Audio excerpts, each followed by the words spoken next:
Nah, what's up? What's up? What's up, YouTube? Welcome to another edition of Black's Reactions. And today we're gonna react. Well, no, first of all, let me explain something. Charleston White. I got a question for y'all after this. But I fucked with Charleston White because he got the balls to do what a lot of niggas, not black folks, niggas, well, and black folks. He got the balls to do a lot of things that black folks wouldn't be able to, comprehend, and just I don't know. But yeah, talking about fuck King Von son, fuck this, fuck that, fuck this person, fuck that person. Yeah, I know his history, so but I fuck with Charleston White because shit. He played the game. He played the game. He played on white people, he played on us, and he did what he did. He became a character and he's mastered that character.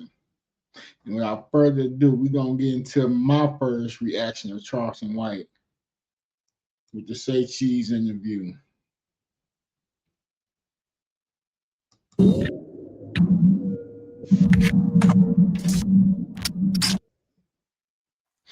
Oh yeah, Charleston White. got my popcorn ready. Yeah. I'm starting to think that's my name. We're back, man. For the first time, I really been worried about you, man. Oh, you have? Since the Charlie Kirkland situation. Oh, you worry about me and Charlie Kirk? Well, this is the first time you made white people mad. And when you make white people mad, it's a totally different mad than black people mad. Well, I done made him mad before. I just wasn't as big. You know, I went against our local police department when Desean Stepto killed Officer Garrett Hull. Mm-hmm. So with that right there being said, so right now I'm finna get to the understanding of how he became who he was. I think he probably said in other interviews, but this is for me, so I'm finna get the full understanding of how he became who he was, or a little piece of how he became who he was. But it's interesting to find out because I want to see how he got to where he's at. Well, I know how he got to where he's at, but let's finish watching. That was really my claim to fame to the internet.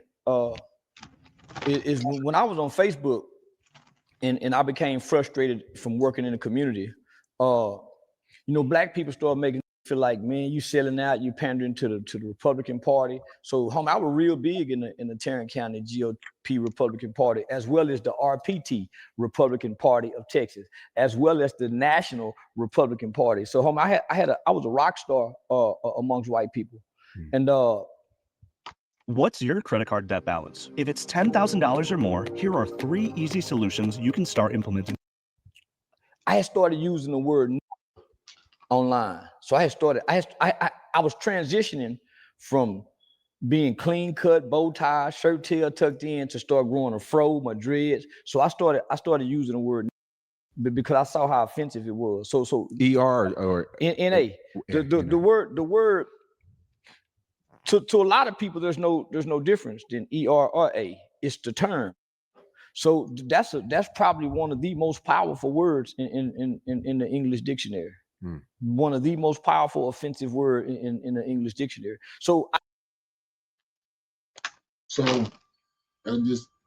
He know how to be a nigga, but he also know how to be a black man. But he clean cut, educated and all that. So he a chameleon. That's what we're gonna say. Charleston White is a chameleon. Oh yeah. So this is the question I want to ask y'all, right? If let's say Charleston White was Charlie Kirk. If Charleston White died today, would he be a Charlie Kirk in the black community? Put that in the comments. Yeah, I want to see what y'all got to say about that. I use that word as a tool to make white people uncomfortable, to make black people uncomfortable. So it's a very uncomfortable word. So I started out squabbling with white people because this before the Black Lives Matter movement just really took off. I quit squabbling with white people because wasn't ready to die. Every police shooting, homie, I never seen a group of that was ready to die. I noticed that we don't have no crash outs. The little white kid that killed Charlie Kirk, he a YN, but he a white YN. That's they crash out. The 19-year-old Dylan Roof, they got crash outs. So if you look at all the most recent mass shootings in the last 2 years, it's been young white boys who know how to operate guns to go kill people. So I said, man, I quit squabbling with white people, and here's why. Because when Desean Stepto killed Officer Garrett Hull, they executed him on the spot. So they hunted him all day long. He had been committing robberies. He had been robbing Mexican bars. And I was partnering with Fort Worth Police Department at the time with this new federal. So again, how many black folks got the balls to just chill with the police? That's hard, man. It's hard in the black community just chilling with the police. And it's funny because I got family that was police, that is police. We just gonna keep it right there. Love y'all, but we gonna keep it right there. A national initiative that they had that was called a 21st century community policing. So they were doing a national initiative with this term called procedural justice, and procedural justice was supposed to make cops more empathetic, more sensitive to the struggles in the history of black people in our relationship. Well, the Fort Worth Police Department, obviously this is something officers had a pushback, and then the black community didn't want to get involved in it. So they used me to be a spearhead. So I bought into it, I believed in it. So during this time, Desean Stepto kills Officer Garrett Hull. They should have been arrested him because they already had a warrant for him. So they followed him around all day long. Let me speed this story up. They followed him around all day long, watched him go into a bar, had undercover officers in the bar. And when they came in to rob, they put everybody's life in jeopardy rather than stop them and go into the bar. So they allowed them to go into the bar, freeze, everybody get down. And then the police, freeze, it's the police. So Desean ran out. Officer Garrett Hull chased him. In the process, he fired one shot and killed Officer Garrett Hull. So you got to think, I got homie at this time. I'm good friends with the president of the Fort Worth Police Officers Association, Rick Van Houten, deputy chief. Here's my question. I'm gonna ask like this because I don't know all the stipulations. But how can he say ill? Now, a lot of other mob be scared to say the word on their channel. So that's another question. So if you got the answer to that, I know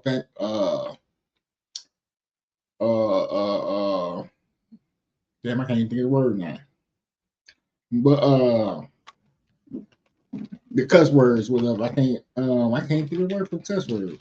But yeah, I'm trying to figure out how he could say the word, but other people are scared to say on their channel.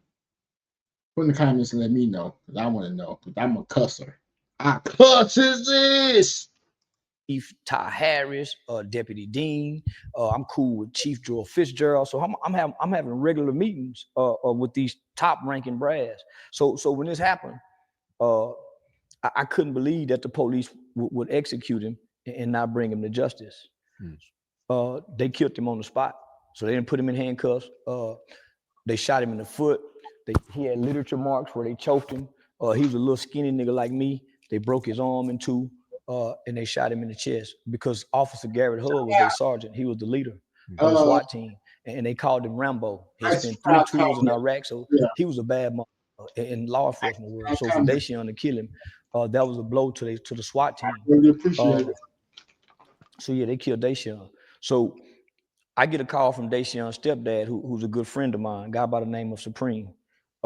And they tell me what happened. They wouldn't let the mother or the father see the body. So I realized if you make the police mad, you kill a cop, kind of like what's going on now, you really don't have no rights. So rather than me continuing to align myself with the police because they wrong in this situation, I align myself with the family. when they had Officer Garrett Hull's funeral here in Fort Worth, Texas, tens of thousands of law enforcement from all over the country came here, but they was also threatening the family. The law enforcement, they like police like a gang, homie. You do something to them. The biggest gang. Yeah. So they was threatening the family. They threatened all the black preachers, and they wouldn't have, most people don't know the civil rights movement didn't come to Fort Worth, Texas. It came to Dallas. Dr. King had to sneak and come to Fort Worth. He couldn't openly come. So the Fort Worth, Texas have never had a black civil rights movement. So the black people there are very subservient. They've never bucked white people in Fort Worth. Other than a few street guys. So I started bucking. I started bucking, and I started going online promoting cop killing. But let me just say this. I had got into it with police during a city council meeting a week or 2 weeks before Officer Garrett Hull got killed. And I made a post online that I said, I pray in the name of Jesus that a Fort Worth police officer dies in the line of duty. And then I said, and then it was a councilwoman at the name by the name of Gina Bivens. I also made a public prayer in the name of Jesus that councilwoman Gina Bivens have a heart attack. Both of those happened within 2 weeks. Wow. Is this the viral when you're in the? Man, shout out to Charleston, right? First of all, and I'm just looking right now. This video was done 7 hours ago, and at the time, this man got 182,800. Damn, 185,088 views. Shout out, and see that man doing numbers, man. That man doing numbers. So I see where my money gonna come from. Just the time I was going to the city council with nigga on my shirt, hollering about I wish we can rape white women. So homie, I had already been bucking white people, but they know me. So it's like the straight A student all of a sudden just turned gangster, and they say, man, something happened to Charleston. So now I'm bucking white people in a way. When you said those two things and they happened, did people? I mean, yeah. So let me tell you what happened. So when that happened, homie, I started calling downtown, I wasn't making threats, but I was saying, I called and told David Cook, who was the city manager of the city at the time, that I hope his daughter grow up and marry a well-hung black man who beat on her and have anal sex with her rough and real hard after you kick her ass and make her like it and lick her tears. So I was just calling down there because this is what I understand. My mouth is deadly. My words hurt just like punches.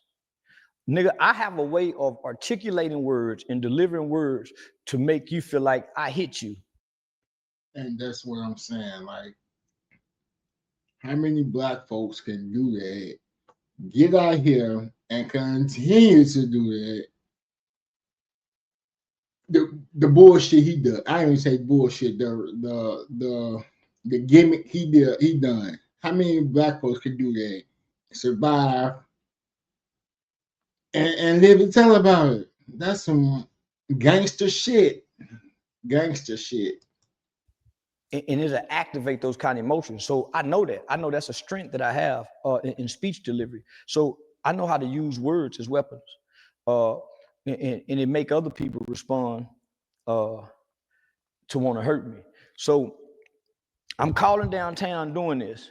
So again, now I can imagine me doing that shit.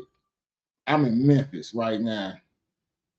I ain't no pussy, I ain't no punk, but I ain't finna do that shit. These YNs out here is crazy. No, I stay to myself, but shout out to my man. I just ain't got the balls to do it. So I it's my dude. I like him. I don't even know him, but I like him. So then I'm going online, marking the death of Officer Garrett Hull. I'm marking his wife, his widow, his 2 children. So I'm doing just what I did to Charlie Kirk, but I did this to law enforcement. Just what I'm doing to Charlie Kirk, just what I did to King Von, Gilly Kid's son, I did the same thing to the Fort Worth Police Department. Nah, I'm from Chicago. No. And I'm from 63rd and Laughing, 62nd and Laughing. So, all you motherfuckers in Memphis who think I'm from the suburbs, no, I'm from 62nd and Laughing. Them GDs, but I still wouldn't go out there doing that shit because I wasn't no gang member, no way. But that's what I'm saying, shit like that. He's fuck King Von, shit like that. I'm not doing that shit. I'm not doing to the shit out these niggas out here, cause no, hell no, I ain't got. So they Cop killed was white. who? The police officer was white. Yeah, he was white, and he was killed by a black kid. Mm. Yeah, a gangster. You know, he was a gangster. See, he went across the railroad tracks and was robbing Mexicans, the immigrants. They can't call the police. If you are someone that literally writes anything for any reason, even text messages, then So one day I get kidnapped by the police, and I call it kidnap because I got pulled. They watched me all day long. So up until that day. Before he said, and that's why it's good to have friends and high places. I ain't gonna lie, I started the video, but in 12 minutes I said, you know what? Fuck it. I got shit to do. I got bills to pay. My bitch left me. My bad. But yeah, I got bills. I gotta get going. Shit. And back to Charleston, right? Because I see where I'm gonna get my bread from.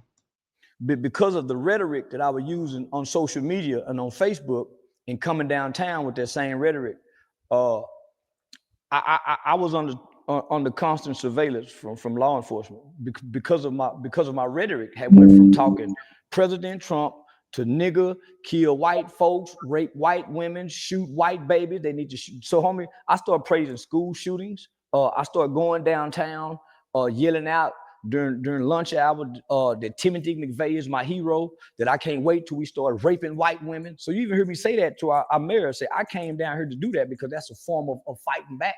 It's called uncivil disobedience. You can have civil disobedience.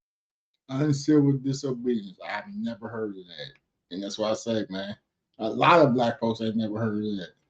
But I'm being uncivil, but I'm not breaking any laws because I'm not threatening. Yeah, cussing is a disorderly conduct. So I didn't know that. My rhetoric had changed, homie. So they put me under surveillance, sat on me all day long. I was sitting at the classy lady, decided to leave one day. And when I look up, I got a bunch of cars following me. So I make a right going toward Ramey. I get pulled over by undercover cars, the police. Now, normally I could jump out the car and be like, man, what y'all pulled me over for? And at this time, I was driving a 300 Chrysler, the 300 Chrysler M before they turned it into the Bentley style. So I had that Dodge Intrepid looking motherfucker, but it was like the Dukes of Hazzard. I had to reach outside the door to open the car door, but the windows didn't let down. So I had to open the car door and say, hey man, free, get back in the car. Nigga, this is something different, because they had never treated me like that before. So when they put me in the car, they said I was being arrested for a broken tail light. And I ain't gonna say his name, but one of the NPOs said, Charleston, you must have pissed somebody high up off. I said, man, you already know they are. So they took me to jail. And I called Lisa Pamplin, who's a very well-known attorney in the city. Hey, Lisa, man, I just got arrested. She said, like, subscribe, and comment. Like, subscribe, and comment. Hell yeah. What, Blue? Because they called me Blue. I said, a broken tail light. She said, what? Her what alarmed me. She said, what? I said, yeah, man, a broken tail light. She said, man, don't say shit. I'm on my way. So this is where at times I talk too much. Before we hung up, I said, say, Lisa, whatever you do, don't let these motherfuckers Sandra Bland me. So about 30 minutes later, the arresting officers, they all come back. But I've been in the holding tank for an hour or two. So when they come from the back, I'm saying, man, what these motherfuckers doing still here? But they got a stack of paperwork. They done went and got all my Then I went and got all my social media posts. Where nigga, we keep bragging about killing white men, kill police officers. They went and got all praying. They went and got all them social media posts. And they came to the door and said, come on, Charleston, let's go. Message. I said, go where? Idiots putting And all exact words, we transferred you to the mental asylum. And he had a smirk on his face. I said, man, you know, I'm an arrogant nigga. Yeah, I'm a very egotistical nigga. So I walked out that motherfucker, man, y'all finna lose y'all motherfucking job. Y'all done fucked up. But before he transferred, before he said I was being transferred, he said I was being transferred under a Senate bill. And at the time, Sandra Bland had just died. So this is what most people don't know. They got a Sandra Bland Act. And it was called SB Senate Bill something, but I had never heard it before. So the Sandra Bland Act in the state of Texas, because she had a smart mouth, and they took her to jail, and she hung herself, as they say. So now the Sandra Bland Act gives the police power to take you to the hospital if he deemed necessary. So let me tell you the difference. You would much rather go to jail than the hospital, because the hospital, you can be kept forever. You don't have no due process. So that's why our government is pushing mental health. That's why if the police come and you got a smart enough mouth, that's how they make you disappear. So they knew that, right? But none of us know about the Sandra Bland Act because it had just got passed. So black people was clapping for this act. So if they would have took Sandra Bland to a hospital, we would have never heard of her again, because it's called a civil commitment. They started practicing and doing this with child. See, they start using unjust laws on people who they think is deemed less than worthy of themselves, right? Black people. So they try this out on us first. So they started using civil commitments on child molesters who they think would get out and probably do it again. So they would be sentenced to 15 years. When it's time for them to come home in 15 years, they would send them to a civil court, and the court would say, man, we think you go again. You can't never be free. So they put you into a civil commitment. They can do that to the average human, but we don't know that, the average American. So I do process rights are taken. Yes. So I go to jail. From jail, you can look me up. Okay, we see he in jail. From jail to the mental hospital, you disappear. Because under the HIPAA laws, they can't release your medical information. So your family called and said, man, we can't find him. We don't know where he is, ma'am. We don't know what you're talking about. We looked at all the jail. If you can't never make the call, but by the time you make the call, they done shot you up with drugs. You don't see a judge. So no one is saying, hey, and you can go get on the phone and call somebody. You don't have to ask to use the phone. It's girls and men and women. So it's like you and your neighbors in there. So when Lisa say don't say nothing, I don't say nothing. So under the Sandra Bland Act, I was transferred to a mental asylum for making threats against the police, and I was ready to go to war. But where I at home, I had been going to the gun range all that week, and I was going live showing how I've been practicing on my long range distance shooting. Yeah, but I'm just bullshitting, you know. And so when I get pulled over, I got over 300 rounds of ammunition. I got all kind of black liberation gun manuals. I got a whole bunch of shit. I'm looking like a domestic terrorist. Plus the shit I've been saying. So yeah. So the night of Officer Garrett. Hey, now watch this. How you say yeah ain't move his mouth? When Lisa say don't say nothing, I don't say nothing. So under the Sandra Bland Act, I was transferred to a mental asylum for making threats against the police, and I was ready to go to war. But where I at home, I had been going to the gun range all that week, and I was going live showing how I've been practicing on my long range distance shooting. Yeah, but I'm just bullshitting, you know. And so when I get pulled over, I got over 300 rounds of ammunition. I got all kind of black liberation black liberation gun manuals. I got a whole bunch of shit. I'm looking like a domestic terrorist. Plus the shit I've been saying. So yeah. So Yeah. so the night of Officer Garrett Hull's funeral, I held security at the mother's house because the police were riding by there, intimidating them. So homie, police some dirty motherfuckers, the bad ones, not the good ones, but you do some one of them, homie, they turn into a vengeful gang, and they torment your family, everybody. So every black preacher in the city was afraid to have a funeral. Well, I done got into it with every black preacher in the city. Nigga, man, Dr. Bell, man, I done got into it with every black preacher. So let me just say this. Nothing can happen to a black person in the black community without the white people first going to their religious leaders.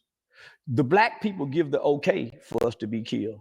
The black people have to give the head nod for Malcolm. It's a black person, someone in the planning of this, and even with Malcolm. So, excuse me, sir, how old were you when you made your first million? What is this for? We're trying to get advice for the younger. At one point in time, all the black preachers, because I had become so polarizing amongst white people, all the black preachers in Fort Worth said, man, they got together and they told an elder guy by the name of Eddie Griffin, man, what we gonna do about this young brother Charleston White? Well, at the time, Eddie Griffin was my mentor. They wanted me to get away from Pops, because Pops a street nigga. So Eddie Griffin said, oh, man, don't worry about Charleston, I got him. Once I couldn't be controlled, the police came to me one time and said, Charleston, what's your relationship with Pops? Why you so homie? They wanted me to get away from that old man because of the knowledge that he would feed me. My not that my love for white people was changing. I was starting to learn how to love us because of those showed me how to love us. So I started saying. So they sent Deputy Chief Deem. They sent Sheriff Bill Wayburn. Sheriff Bill Wayburn came to me while at a function with Lieutenant Governor Dan Patrick. So I might have some very influential white people that and I remember the old told me, homie, he said, the worst thing you can do, homie, is for white folks to know your name as a black man. You don't want white people to know your name. So he said, yeah, white people know your name. So that's interesting to me because he's a nigga. But you say he don't want white folks to know your name.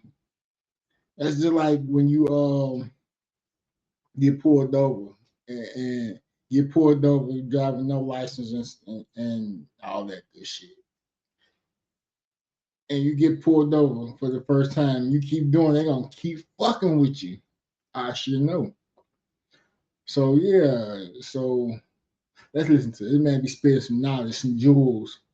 But again, that's why I asked if Charleston White was to get shot in public today, will he be loved like Charlie Kirk, whatever the fuck his name is, Charlie Kirk? And I'm gonna do some more on him because I want to know who the fuck he was. Some say he was good, some say he wasn't racist, some say he was. So I want to know for myself. But Charleston, let's go. But when I do this, I hold security for the family by myself. No Muslim would do it, no Crip and Blood. So this is when I realized it was cowards. Farrakhan, the Crips, the Bloods, the RBG, nobody wanted to stand against the police, homie. So I bagged my little old car up in the driveway with my guns. I smoked weed all night long. It was an RBG there drinking with no gun, playing like he tough. I held security so this family can get some rest, his mother. And that's when I disappeared after that. So I done stood 10 toes down. Wait, you never explained how you got out the mental hospital. I'm finna tell you. So I stood 10 toes down with white people. So the first nurse that I seen, she was a black African lady. And she knew I wasn't homicidal. She knew I wasn't suicidal. She just online showing his ass. But nigga, this is done by your government. This is higher up saying, do this. So she says, yeah, let me call your mother, make sure you don't harm yourself. So she recommended I go home. the black doctor, because they're gonna have a white boy do it. So the black doctor said, no, I think you may try to hurt a politician. Well, why ain't I charged? Why ain't I charged then? Because y'all like to give a nigga criminal record. Well, the mental health strips me of my guns. The mental health strips me of my gun, right? If they can get the mental health tag on me. But they can't mental health me. I have no history. So they keep me. They transfer me to JPS. I never see a real doctor. This one I knew this shit is a game. For one, I got Medicare, Medicaid. If I didn't have Medicare, Medicaid, they wouldn't have done that, because who's gonna foot the bill? You see what I'm saying? Number two, they want to abruptly snatch me off the streets to see what kind of drugs is in the nigga system. Cause that's one of the first things they do is take you. Okay, so you took a blood test. You're not going past intake if you don't take a blood test. You'll never get out if you don't do that. So in the process of intake, I'm looking at niggas as employees. The niggas who work there are saying, "Say, homie, what's up, nigga? I don't supposed to be here," because everybody know me in this city, and everybody looking like, man, they fucking over you, nigga. But they can't say it because they got to keep their job. So I go act like I'm on the phone, say, man, nigga, how you get out of here? Shit, nigga, you got to take the medicine. Take what medicine? Nigga, ain't nobody told me I got to take no motherfucking medicine. Shit, the doctor. What doctor? Man, I ain't seen no doctor. Why? Medication. What medication? That doctor didn't say I had to take no medication. Mood stabilizer. What you mean a mood stabilizer? You seem like you upset. I'm being held without my will. So they got all kind of ways to play on you. So first night, I'm considered high risk because I'm asking questions like, man, do we get to go outside? So now they're saying, oh, he gonna try to escape. So they put me where the craziest of the crazy motherfucker, where you look at the motherfucker and say, man, what time is it? I don't want to go. I don't want to go. Say, man, goddamn, where? So this nigga in the twilight zone. Trying to break the mind, homie. They trying to break. So my mama said, son, I don't know what you done to get yourself out of it. Whatever you done, you got to get yourself out of there. So I'm thinking, I done grew up in the boys' home. I'm a state baby. This the same system. Play the system. So I started working the groups. Man, I'm having problems. Yeah, homie. And I never saw a doctor. I never saw a doctor, but they were giving me drugs day one. And if you refuse the drug, they shoot you with them. The drugs is like it arrests your mind, your soul, and your emotions. It takes your mind, your soul, and your emotion, and it puts it in a closet somewhere in your body, and you're just there as a shell. And people they're talking to you, saying, yeah. But the real you say, man, I'm on this medicine. Hey, man, no, this ain't me. But you saying, yeah. So nigga, time they give you a lawyer, but by the time you see your lawyer, yeah. Nigga, you on medication. So how else you get out of here? Take the medicine. They want you. It's a money game, homie. So I refused the medicine at first because I'm saying, what's the side effect? They said, well, no side effect. I'm telling this nurse who's trying to give me medication, everything got a side effect. You don't even know what you're signing. You just signing. So I never got diagnosed. So this one I knew was full of shit. I said, they just trying to break it. I never seen a doctor. I kept seeing student doctors. Coming from college, student doctors. So after 7 days, an attorney finally come, because now they want to take you before a judge. But what else do they have to take me for a judge other than this? So they remind me of my last time I went to jail. I'm telling a story because I went to jail for a DUI in Fayetteville County. And normally when you get a DUI, you're supposed to be for 3 days. Be 3 days.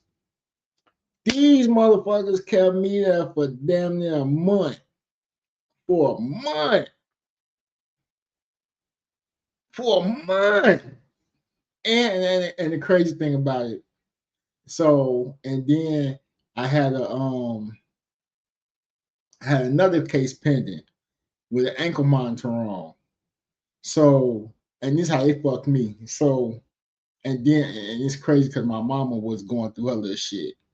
So, they had me in jail with an ankle monitor. I was supposed to go to another case.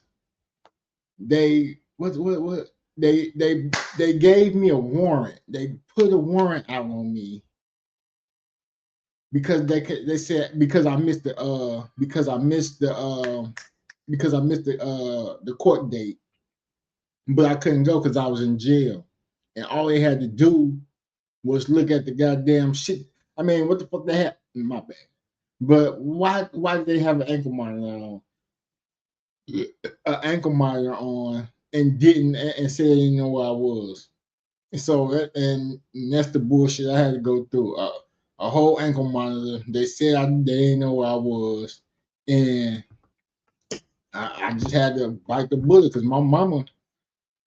If I didn't see my mama for what happened, it was gonna be some smoke in the city. Trust me.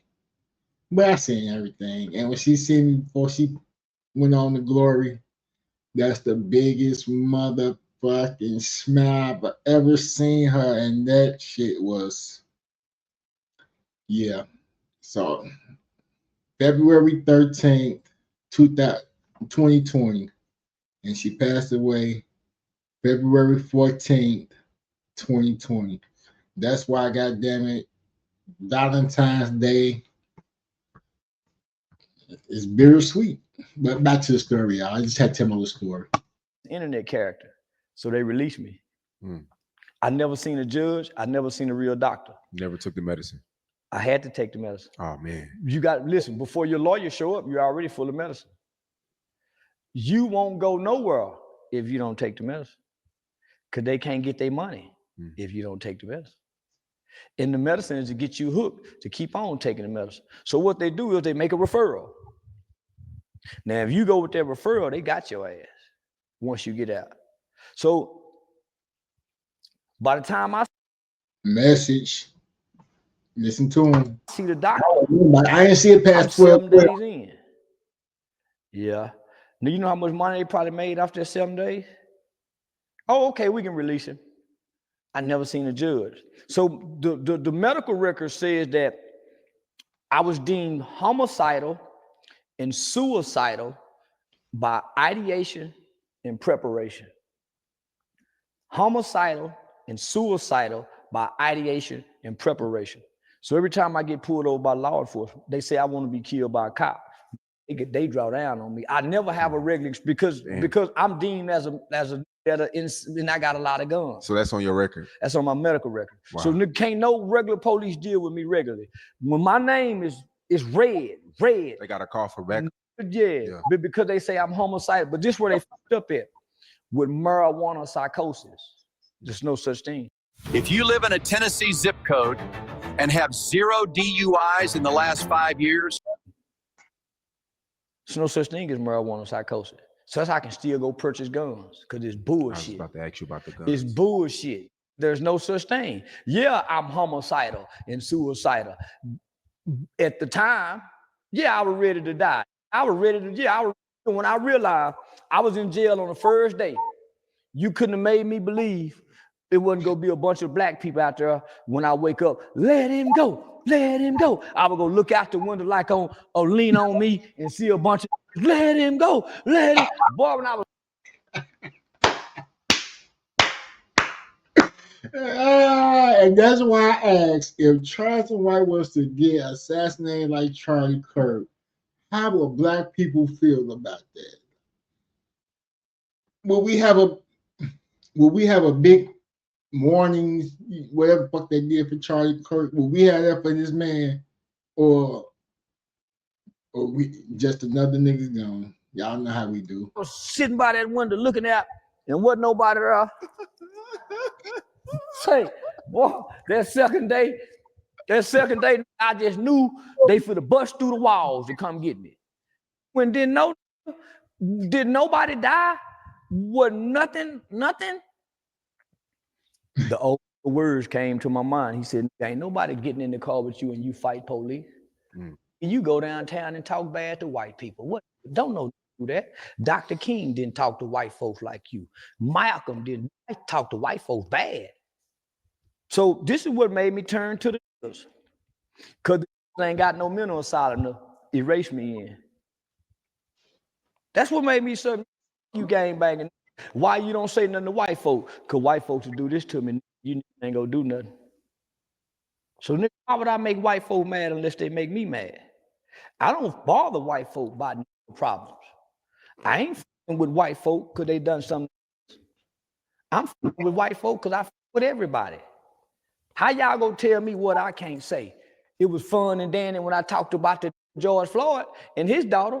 It was fun and dandy when they had the Uvalde school shooting. I made mockery of the Uvalde Mexican babies getting killed. It was funny when I made the Houston news talking about raping Asian babies. It was funny when I was talking about the Jews and Aiden Ross' sister. It was, now it's on y'all. And y'all used to love me, set my tickets, but now it's on y'all. I told y'all I don't like nobody. I like white pussy. I don't like white people. I like Chick-fil-A. I like the Constitution. White folks just happen to be in the way of that. But I don't like nothing and nobody to say I won't talk about them if something happens. It's what I get paid for. It's called satire comedy. When Charlie Kirk died, I looked up your name on Twitter, and a lot of people said that you were the Charlie Kirk for Black people. There's no such thing as a Charlie Kirk for Black people. No. Let me tell you why. Because I'm a Black man that stopped looking at white people's problems and started looking at my people's problems. Charlie Kirk didn't look at his people's problem. He stayed looking at Black people's problem as if we're the problem. We're not the problem. We don't have an impact on foreign and free trade that allow all these immigrants into the white man's country. We didn't bring them over here. We didn't bring the drugs. We didn't bring the dope. So the CIA have never, the CIA and FBI have never targeted no group of people like they have targeted Black people. And even J. Edgar Hoover said there would never be a Black Messiah unless we make them. So they go kill all our Black Messiahs. So my problem with people saying Kirk is like me, he ain't stood up to the white supremacists. He ain't stood up to the skinheads. I've been standing up to the negative elements and the detriment of Black people. He ain't looked to white people and said, hey, we got a bunch of white kids shooting up schools.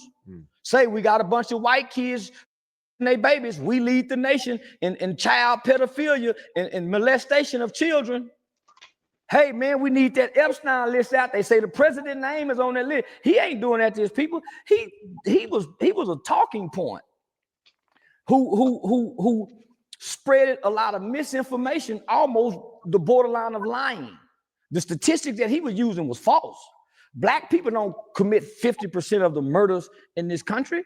We commit 50% of Black murders, which is a small fraction compared to the Mexicans, the whites, the immigrants. So and then, homie, he challenging children. I'm challenging adults. So we are not the same. He wasn't putting his life on the line because he was talking just about Black people. He never talked about nobody else as if Black people are America's problem. So that's my problem with that shit. Hell, he ain't no me. I stand up to the gangbangers, the killers. I pick on the bullies of the race. He pick on the weakest of the race, the small, undeveloped brains of our children on the college level, on the entry college level. Y'all had a lot of the same points, though. No, he didn't. He was lying. He said Dr. King was a horrible man. I didn't say he was a horrible man. I say he was a whoremongering preacher. That don't make him a horrible man. Donald Trump is a whoremonger. He ain't never called him a horrible man. Donald Trump got rape allegations. Bill Clinton, rape allegations. The prince over there in rape allegation, the Jew rape allegation. So you never heard him call anybody a horrible man, but he won't say Dr. King is a horrible man. He's a lying motherfucker. Dr. King talk peace. So yeah, man. So no. So we've never said. I think with slavery, y'all both. He mentioned something about slavery. You say all the time. He said we were better off with slavery. Yeah, you say that too. He said we were better off than we are today. He a lying motherfucker. We got rights today. We were better off together. But my rhetoric and his rhetoric do not align. We were not better off as slaves when a white man can rape a Black woman and be excused. But in past interviews, you did say slavery needs to come back when out of control. You have said that a few times. No. He's not advocating for slavery to come back. He's advocating that we were better off as black people as slaves. Okay. I'm saying we need these conditions to strengthen us as black people again. We wasn't better off. We were just stronger. We wasn't better off when we can be hung up on a tree and captured when they said we was free, and the other slave masters said, no, that's still my, we wasn't better off. We didn't have more. Did you know Charlie Kirk before he died? No. I seen him debate a few times, but I want to say, me and him was on a segment together on Alex Stein's show, on Prime Stein with Alex Stein. So I want to say we had a brief segment, but him and Alex Stein is real good friends. So, but I never heard of him, never knew anything about him, never seen a video before he died or nothing. So I'm saying, why would we be affected by a white boy getting killed by a white boy? Why would that bother black people? It don't matter. We don't cheer it on or nothing because his rhetoric don't reach my ears. He's never came across my algorithm. You know why? He arguing with college students that don't know a mother thing. He couldn't have debated me. He couldn't have debated me. One of the biggest lies I heard him say is that Trayvon Martin hunted George Zimmerman in the middle of the night. Then another thing I heard him say that black women can't think. Black women, he can't think. But then he says, hey, y'all seen that Charlie Kirk? Hold on. Damn, how I want to do this? We're going to get back to this. But Charlie Kirk gets annihilated.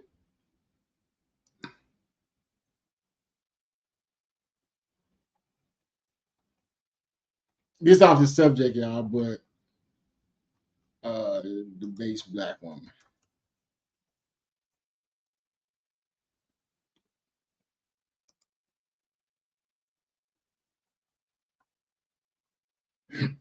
Sorry, I'm getting off the what's the name, but it don't have it. It don't have it. It don't have it. They ain't gonna show when he got his ass ate up by that black lady. Now I gotta find it because goddamn it. My bad, y'all. But fuck it. Get back to it, y'all. Have you ever wanted to see your home from space? With this free satellite Earth Maps tool, you can zoom right down to your exact Republican Party. So I was real big in the Tarrant County GOP Republican Party as well. So nigga, they trying to make it seem like black people ain't worked to accomplish what we done accomplished. And they forget they ain't built shit. So when I heard Charlie Kirk talking, all I heard him talk about is negative rhetoric, negative points, negative statistics about black people. What about the statistic that today's black fathers are more involved in their children's life than any other ethnicity? So why he's saying, well, single mothers now, you must forgot Southern strategy. Let's tell the whole story. We've been duped and tricked. We have never had a fair shot. You talking about redlining, Jim Crow laws. So homie, he acting like the playing field been even amongst black people and white people. But I'm telling Kirk and all this people, black people are not y'all problem. We're not building missiles like North Korea and shooting them to the shores of Canada. We didn't take your planes and run them into the building. We ain't done none of that. All the crime that white people is complaining about is black on black. There's not a high black on white crime rate. I wish it was, because when I was a kid, every crime I committed, where the camera is? As a kid, every crime I committed was against white people because I had black older people telling me, you go across the railroad tracks. The 10 Commandments is for your people. It ain't for nobody else. Thou should not kill his own kind.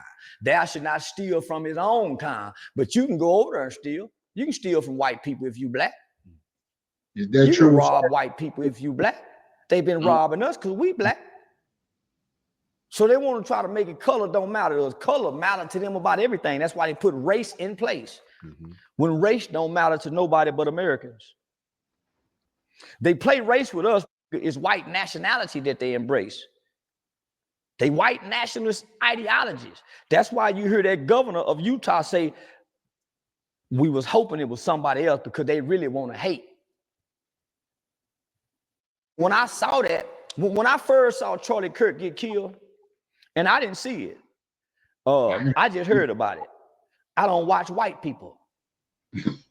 I don't watch nothing white people talk about, especially politics. That's the biggest con game sham. I'm playing con, homie. I'm not a Republican. I'm a smart. I'm not a Democrat. I don't give a fuck about being Republican or Democrat. I'm playing on both parties because both parties is dumb. All you got to know is some basic information about history and the Constitution, and you can play both sides. Because both sides are one and the same. A group of hateful old white people that are living in white fear because they know they done everybody wrong. And their greatest nightmare is one day somebody sits over them. They're losing their country and they blaming we ain't sent 9 grams of fentanyl across the borders that's destroying their white kids that's overdosing on fentanyl and opioids. That's true. We ain't sent now motherfucking me coronavirus disease. Spit your knowledge. Spit your knowledge, nigga. Spit your knowledge, nigga. But for real though, yeah, man, we don't do none of that shit. But we are the most hated. And we the most hated on ourselves. That shit is crazy. But we ain't did none of this shit he talking about. Nothing. Over here to cause a wipe out of sick, homie, but they blaming they as if the crime bother them. Our crime do not affect white people. You know why? Because they got the prison on the stock exchange. So it ain't costing nobody no money to lock up. They making money off locking up. There go your free labor. So they complain about crime. They need this crime to keep black slaves. That's why even if we never commit a crime, before you're born in America as a black person, you're already a criminal. You know. Let me see if you say your security number, your social security number. Let me see if you say something. Why? Because we can line up 50 black women. Oh no. How many black? But I don't, if y'all didn't know, if y'all ever pay attention, and I want to see it, but if y'all ever pay attention, our social security numbers and our names, like it's something about our social security numbers. I can't remember what it was, but look it up, do some research about it. Our social security numbers is like real jail numbers, like real live jail numbers, Our social security numbers like real live jail numbers. You know your social security number by heart when you go to jail. So yeah, and I know a little something. Black women are having boys. They raise their hand. Okay, all black women line up over here. We go 1, 2, 3. One of y'all boys are going to prison before they're even born. Well, who's saying that? America. Because America has a booming prison industry. And they need this prison industry. Not only that, it strips. I just want to say this. I know I be talking about other motherfuckers and they be like, God damn, nigga, stop the shit. But they got 201 popular in Memphis. They talking about building another jail, prison, whatever. They got the Penna Farm. So they got the Penna Farm and they got 201 popular. And they talking about building another one. Now just imagine how many other states are building other prisons for us. It's crazy, y'all. It's crazy. These black people of the rights we once gave them because we still need slaves for free labor. So this crime don't affect us. And it don't affect white people while you're using it as talking points. How many black women having babies? 1, 2, 3. One of y'all going to prison. You know why? Because the American statistic says 1 in every 3 black males will go to prison or be on some form of community supervision in their lifetime. It don't say maybe, it don't say well, but it says 1 in 3 will go. So who makes this shit up? We can go look at black babies. 1, 2, 3. Boy, one of these nigga babies going to prison, and there's nothing nobody can do about it. Nigga, they put this in place for this race. Prison was not put in place for nobody else, but specifically this race. Yeah, we'll put others in there, but the majority is for these people. These people pose the greatest threats to us because they might want retribution one day, because we ain't never been fair to them. We ain't never been fair to them. So we got to make sure they stay where they are, because our greatest fear is that. I thought I was going to stop it, but listen to this man. Fuck all the bullshit he do. He do that for the algorithm. But if y'all sit back and listen to this man be spitting some knowledge, some jewels. So that's why I say, if Charlie Kirk, not Charlie Kirk, but Charleston White was to get shot in public, how would the black people mourn? Put that shit in the comment. I don't care who see this. Put that shit in the comment. They get over us one day. Do you see how they do each other when they're fighting each other? Do you see some of these snippets when the 20 black guys jump on one white boy? Homie, that's their greatest fear, that it's going to be like that everywhere for them. So they make sure they put things in place years in advance, because what they said was, we must do this now for future generations may not understand. The future white people is going to be way more compassionate than these people. So they're putting things in place now that their children can't even undo, because they like their slaves. They know their kids grow up and like Jim. And Jim, when I grow up and I'm slave master, I'm going to let you free, Jim. Even the kids had empathy. That's why they love us today. That's why they needed a Charlie Kirk. Homie, Charlie Kirk was a puppet for white supremacy and white racist hate in the name of I invite you to the table. Hi, I'm Brett. And I'm Jonathan. This is Darla. And this is Bud. We're the founders of the farm. But I get to edit the talking points.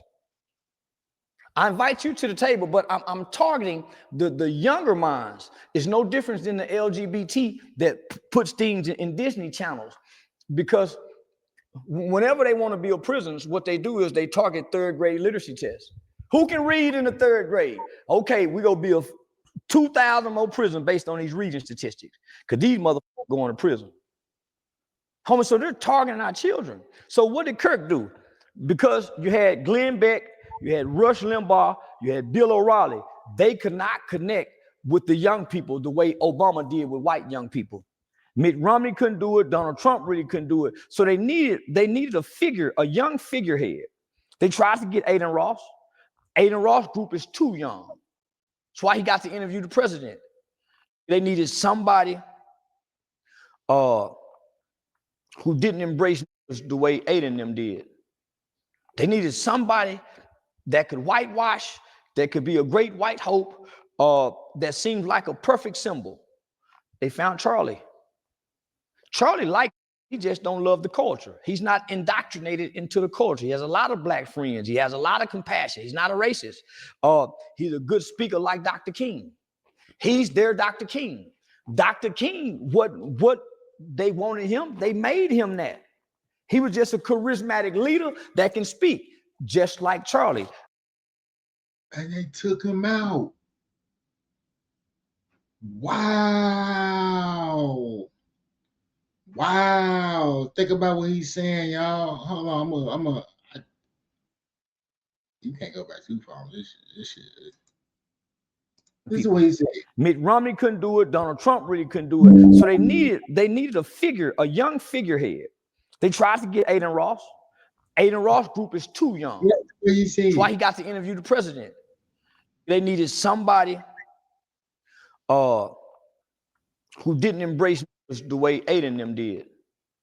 They needed somebody that could whitewash, that could be a great white hope, that seemed like a perfect symbol.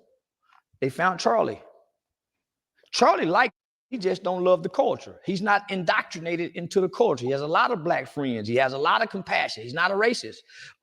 He's a good speaker like Dr. King. He's their doctor. Listen to what he just said. They Dr. King. And they took him out. They took his ass out. We ain't do it. They did. God damn, it's nothing. It's some cold mother. King. Dr. King, what they wanted him, they made him that. He was just a charismatic leader that can speak, just like Charlie. Dr. King and Charlie are political puppets and tools. They both was assassinated because they changed their talking points. Dr. King was never about integration. That's what white folks wanted, to cripple blacks' economy. Integration strips black people of everything. The fight was always about equal rights and equal protection, something we still don't have, equal rights and equal protection. They can make mockery of George Floyd. We can't make mockery of nobody. We lose our jobs. They can do the Eric Garner challenge. I can't breathe. They go viral as a police department and never lose a job. They say, hey, let's do the Trayvon Martin Skittle challenge. They lay down with the Skittles. So they can do all of this, homie, challenges. And there's no repercussions and backlash. But it is for us, for anybody that speaks against their savior. So they've made him a god. They've made him almost like Jesus. They say he got a steel neck, that the bullet, his neck wasn't steel enough to stop the bullet. He wasn't that good where God didn't allow him to die. He was just a mortal man with flaws and sins, just like every other man. He wasn't no different, just like Dr. King. When he died, people celebrated. Good. They celebrated when George Floyd died. Yeah. White people celebrated George Floyd. I didn't celebrate because he don't mean nothing to me. My focus is on, why you hear people say, man, he don't never talk about white people. Why? White people ain't bothering us. I had to tell it today on a live, homie, there's been 2 black boys found hanging. Why me and you on here talking with nappy hair about this white man and he was killed by a white man? Why? So Charlie Kirk was given a few $1 million from an old white man to go out into America and win the hearts of young Americans for this Trump election. That's why you're hearing him saying his voice will echo for future generations. They needed a great white hope. Too many of their great white hopes was dancing the tune in the sounds of their niggas. They last great white hopes, other than the old ones like Rush Limbaugh, Bill O'Reilly, so they couldn't use them, homie. That's why you don't see them on Fox News. They went and got Charlie Kirk. They went and got Aiden Ross. They got Alex Stein, and they use these non-racist, non-hateful hearted Caucasian guys in the name of standing in Christianity. But they even hung us in the name of Christianity. You said if he would have went to a HBCU, it wouldn't happen. He'll still be alive. Explain they just would have recorded him. You see, I went to a HBCU. They just wanted to record me and ask me a bunch of questions. You still stormed off, but because, homie, my time is valuable.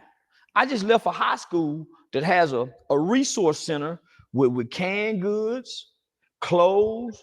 So I'm talking about, let's partner over here, man. Let me bring Aiden Ross in here to school, man. Let's build this resource club, man. So who do I give money to? So this is what I'm on.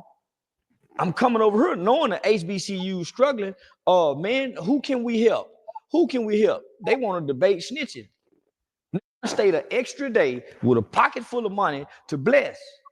Man, I could have been gone. And I was on the mushroom with that jitter dick still on the. So I've been fucking all night. We've been out all night party, nigga. Been all night.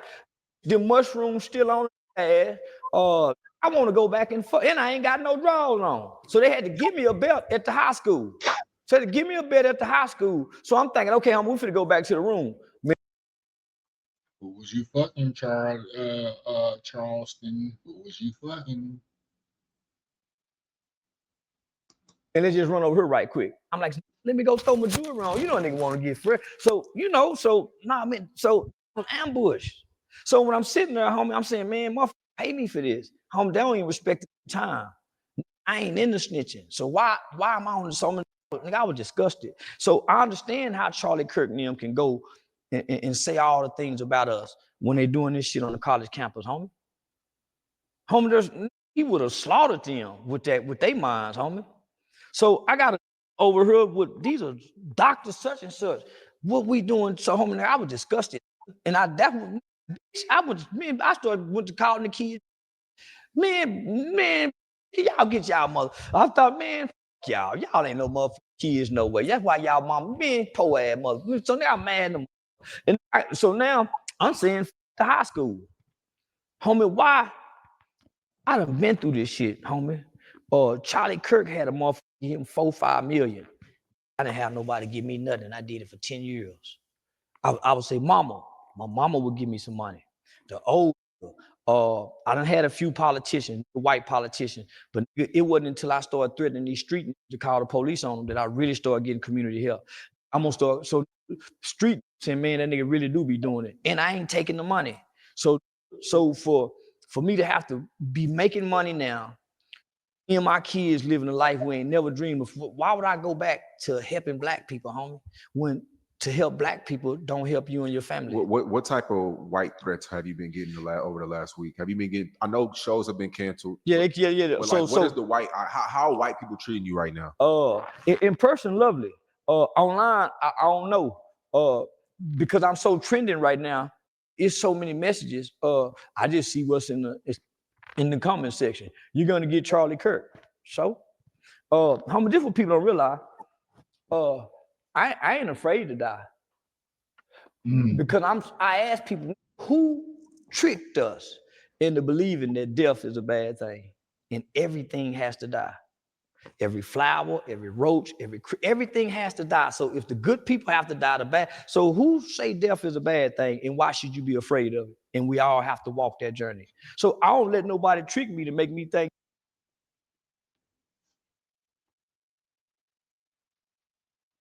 Y'all, this man, chameleon, Charleston White the chameleon, and I love it. Death is being a bad thing.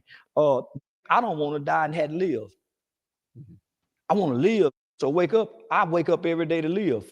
I don't worry about dying from death. I can't stop it.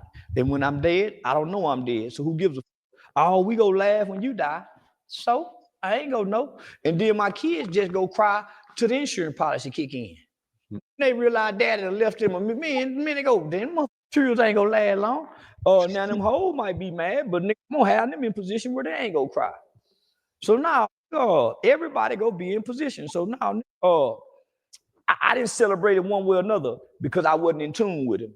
So when I heard it, Aiden Ross had called me and said, hey, Charles, what you think about it? I said, man, that's fucked up. They'll kill the dude. Because he said, yeah, the same people that's laughing and celebrating him will laugh and celebrate me and your death.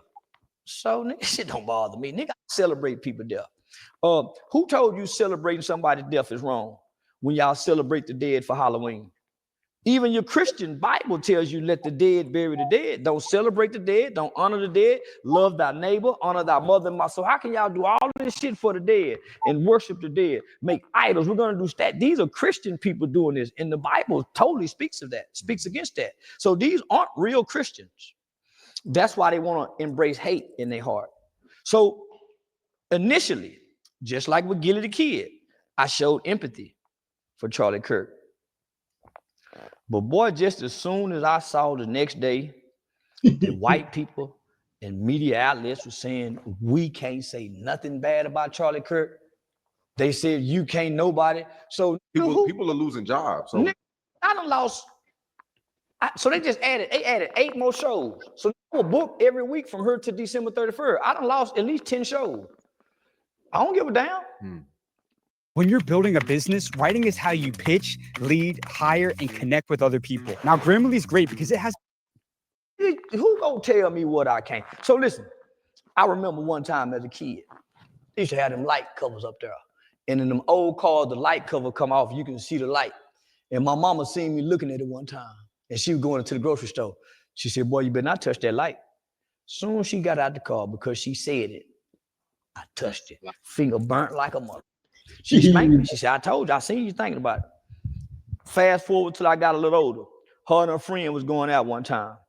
And her friend said, hey, I'm leaving my car keys in here. Y'all better not drive my car away. But she was joking.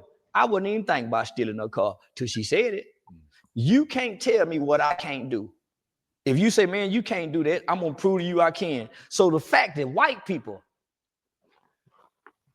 white club owners, white club managers, when I go on stage and say black people need to be taken back to slavery, I can't wait till white folk put us in slavery. I made fun of George Floyd, Gilly the Kid, son, boo. Nigga, white folk love it like a mother. So I'm saying, well, maybe let's see if they can take it. They can't take it. They've always ditch hate out and cry if it come back. They always play victim when it come back. So nigga, just the fact that they said I can't do it, my agency mad at me. Even my mama said, son, I said, mama, let me read what I told my mama. I said, mama, the fact that they saying I can't say it, that's what's making me do it. So I thought of all the horrible things you can say about Charlie Kirk, and I went on a rant for days because who gonna take this freedom of speech away? And that's what Charlie Kirk spoke for. So the more I researched Charlie Kirk, the more I saw he was a white Charleston white. I'm not a black Charlie Kirk.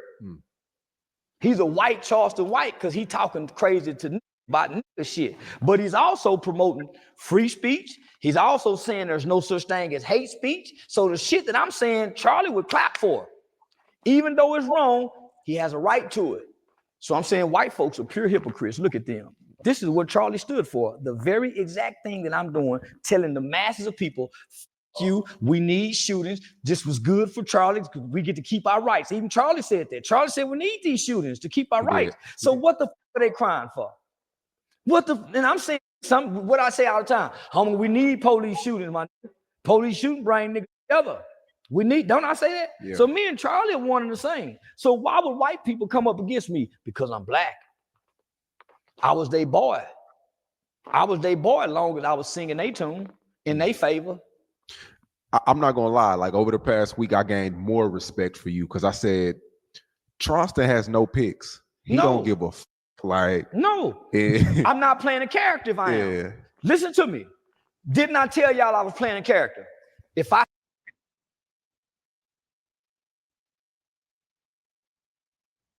Yo, I've been saying that shit for years, man. Playing a character. I'm an analogy. I'm gonna use this analogy. I think Drake has the greatest role in life. Drake, an actor. We already know he came up as an actor. They just said, hey, we need you to play yourself. We need you to play yourself, but we're going to give you all this money. We're going to put you in position. That nigga took it and ran with it and did it better than anybody else. Look at him now. But yeah, my point in saying that is playing the character. Now, me trying to play a character, you know what? I'm going to try it. I ain't going to do as far as he do, but playing the character. So, and he giving you jewels. This is how he make his bread. So he's pretty much playing a character. But when can you turn it off and on? You know what I'm saying? Playing the character ain't for everybody. I have picks. That mean I've been lying. I'm not playing a character. They fell in love with the Mackin, man. If I'm telling you I'm playing a character online, and y'all believed it at first until I said something about Charlie. Now it's personal. So everybody I made it personal to say he's not playing a character. But long as I don't make it personal, oh man, he's playing it. Oh man, he's wild and funny. So if I decided to go along with everybody and not speak on Charlie in the way that I did, then I've been lying. I'm not playing a character.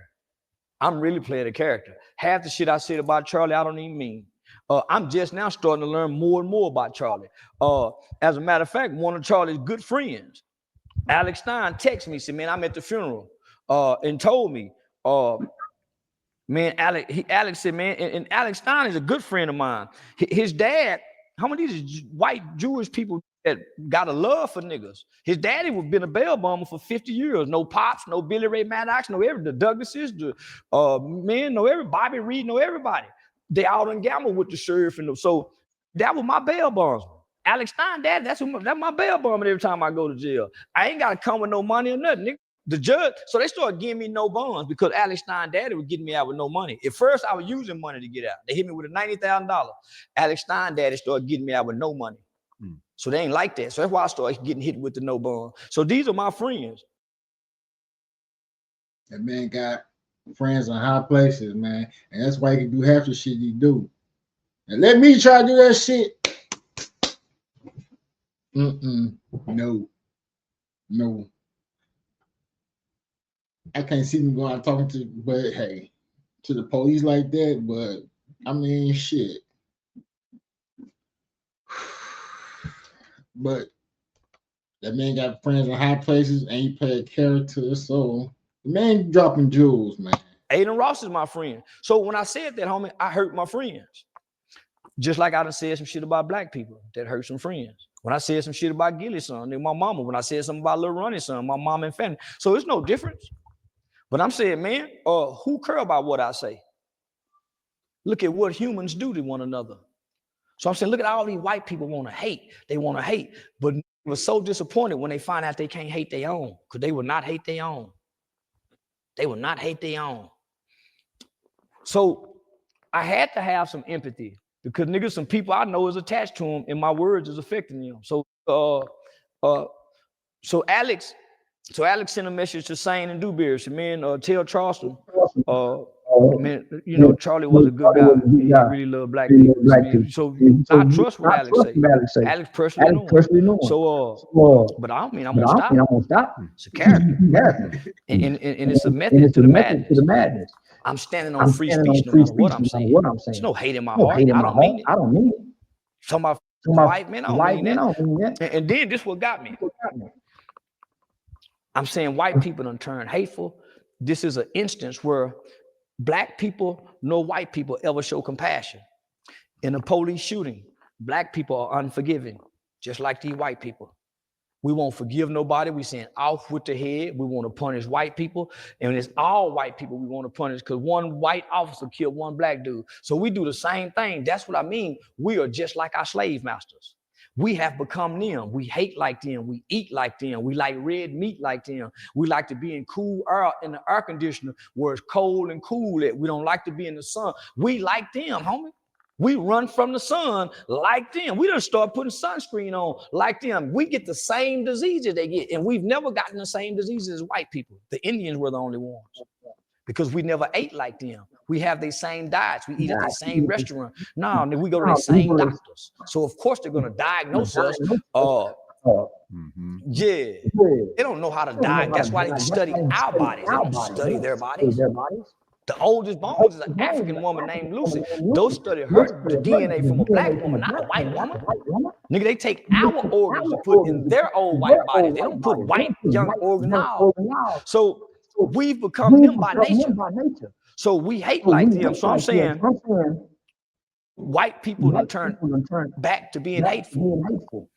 Until Charlie Kirk White spoke yesterday at the funeral. Yeah, to hear the words, I forgive you, homie.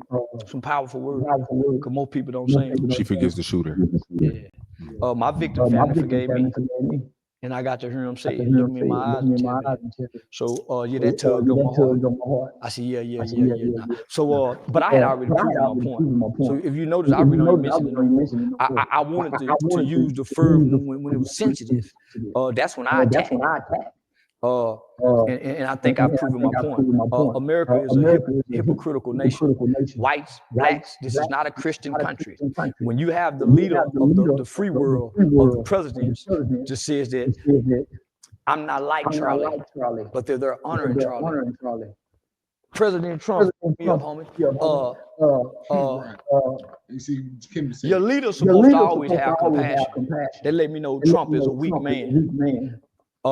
Thug, a weak man. Woody, a strong man. Only the strong can show compassion for the weak. Trump can't show no compassion. White people don't show no compassion because they're weak. You're not going to believe what happened. Tell me everything. I'll show you on Monday.com. So I started the biggest initiative. But Charlie and his wife were strong in spirit. She said, I forgive the shooter. So she didn't allow the seed and the roots of white racism and white hate to run parallel with her husband's voice. Because they say his voice will be heard in future generations. Well, along with his voice is a voice of hate. Our president. And I voted for him. He said, I hate my opponent.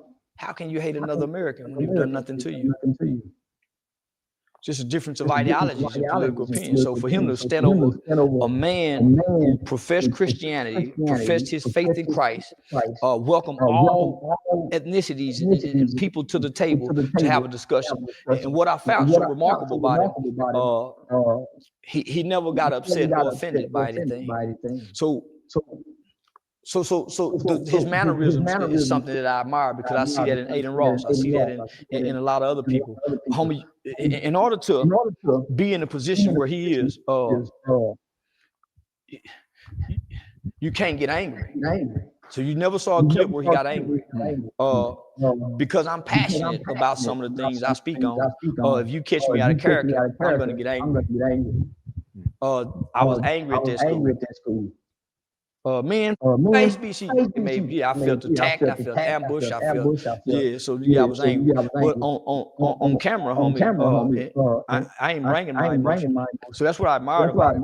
But to have a president, homie, the world is watching, and they're saying this guy is a believer in Christ, and they're talking Christianity only for the president, who maybe is an atheist, to reject everything that man stood for. And said, no, I'm not like Charlie. And then said this in front of his wife after she says, I forgive him.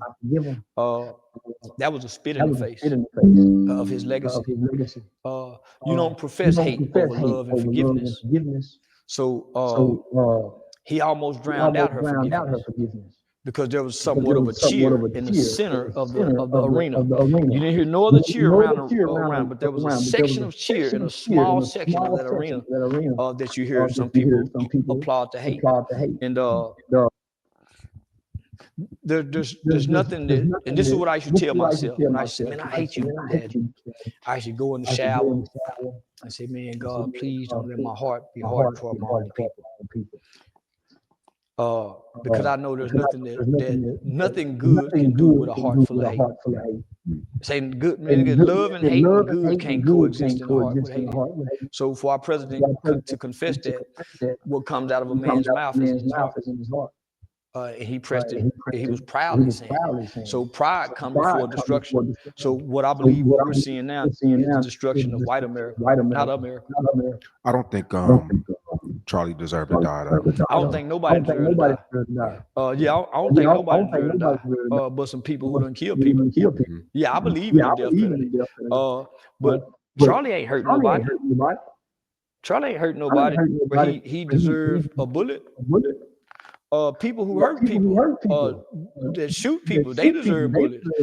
People who fight people, they deserve knuckles. You reap what you sow. You live by the sword, but Charlie didn't live by bullets. But you also have to think. I don't believe. I don't want to get into the conspiracy shit. But when you look at what done happened since his death, with different things that have been signed into law and things like that, you almost think that he was sacrificed. Yeah, he was sacrificed.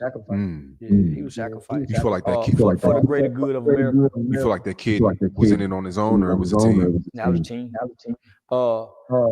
Just like we saw him climbing down, somebody else saw him too. Who looking at the camera that saw him walk up there and climb down after the shot? How did that 71-year-old man know that was going to happen to jump up and say, hey, God damn it, I'm the one that did it. only for them to find child porn in his phone. He know he got child porn in his phone, and he finna jump up at a shooting like this. Homie, if we can see it, it's not real. If they let us see it on television, it's a smoke screen. From the 9/11 planes flying in, homie, they didn't let us see. They didn't let us see when it hit the Pentagon. They let us see it running to the. They let us see George Floyd. They don't let you see the other ones.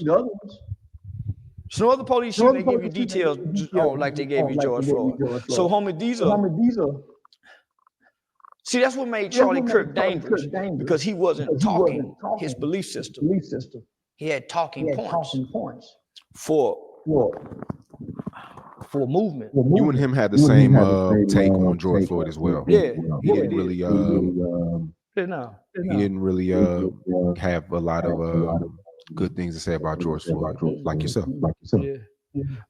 I ain't got nothing bad to say about him, other than he had misinformed talking points. He had screwed statistics that was shaped for rhetoric. But what make him dangerous, homie, is what they're doing to black people is no different than what Hitler did to the Jews in Germany. The media, laws, rhetoric, and propaganda. So between Hollywood entertainment, painting us as thugs, criminals, killers, rapists, abusive men. So that's one entity projecting us in a demeaning light. Then you got the news media. Every night you showing crime. Nigga, they got different terms for us. You haven't heard this little white kid be called a monster, be called a savage, the things that they say about us. Nigga, they soft with him. They're making excuses for him. He was a good kid till he got with the transsexual, start fucking the Democratic boy. So they blaming liberalism. Not a kid with an undeveloped brain who did not make a lifelong decision, because the human brain does not develop. And all the science, research, and medical data proves that the human brain does not develop to at or around the age of 25 based on the prefrontal cortex of the brain for you to make a logical, rational decision, say, this is what I want to do. So that's not what he really wanted to do as a kid. So when you ask a kid, man, why you do that? And they say, I don't know. They really don't. It's impulse. It's impulse. So that's why that kid will not be sentenced to death, because our Supreme Court have already ruled you can't kill this baby. You don't have developed brain. How old was he? He's 20, 21, 22. Nah, he's gonna get a death penalty. No, you don't think so? It's an undeveloped brain. New users can now get NFL Sunday Ticket for 8 payments of only $34.50 per month to watch. It's not a lifelong choice and decision. The Supreme Court have already ruled you can't give these motherfuckers life without parole at this age. You can't give them life without parole. All the mitigating factors come into play with the death penalty. So let me say this: Dylan Roof killed 10 people. Why he didn't get the death penalty? He killed 10 people. Why he didn't get the death penalty? Homie, this is rhetoric and propaganda. What was your thoughts on Jimmy Kimmel being canceled? Nigga, I had been canceled, so fuck Jimmy. Nigga, fuck about Jimmy being canceled. Was it wrong? Yeah, it was wrong. But nigga, don't cry about it. It's worth losing. Nigga, when you got rights, and you standing for your rights, whatever they take, nigga, is worth losing. Nigga, whatever. No, nigga, your rights is worth dying for. If not, you ain't got them. So, nigga, I'm with don't tread on me. Yeah, I'm with don't tread on me. So I'm gonna say anything I want to say online, because I got a freedom of speech, and I'm not hurting nobody. Not hurt nobody with my words. Maybe your feelings, but who have you hurt with your words that you live with in the household that you hadn't apologized for to be? I'm gonna say this, and this is to us. Don't try this at home, fellas. If you ain't got the friends, the cojones,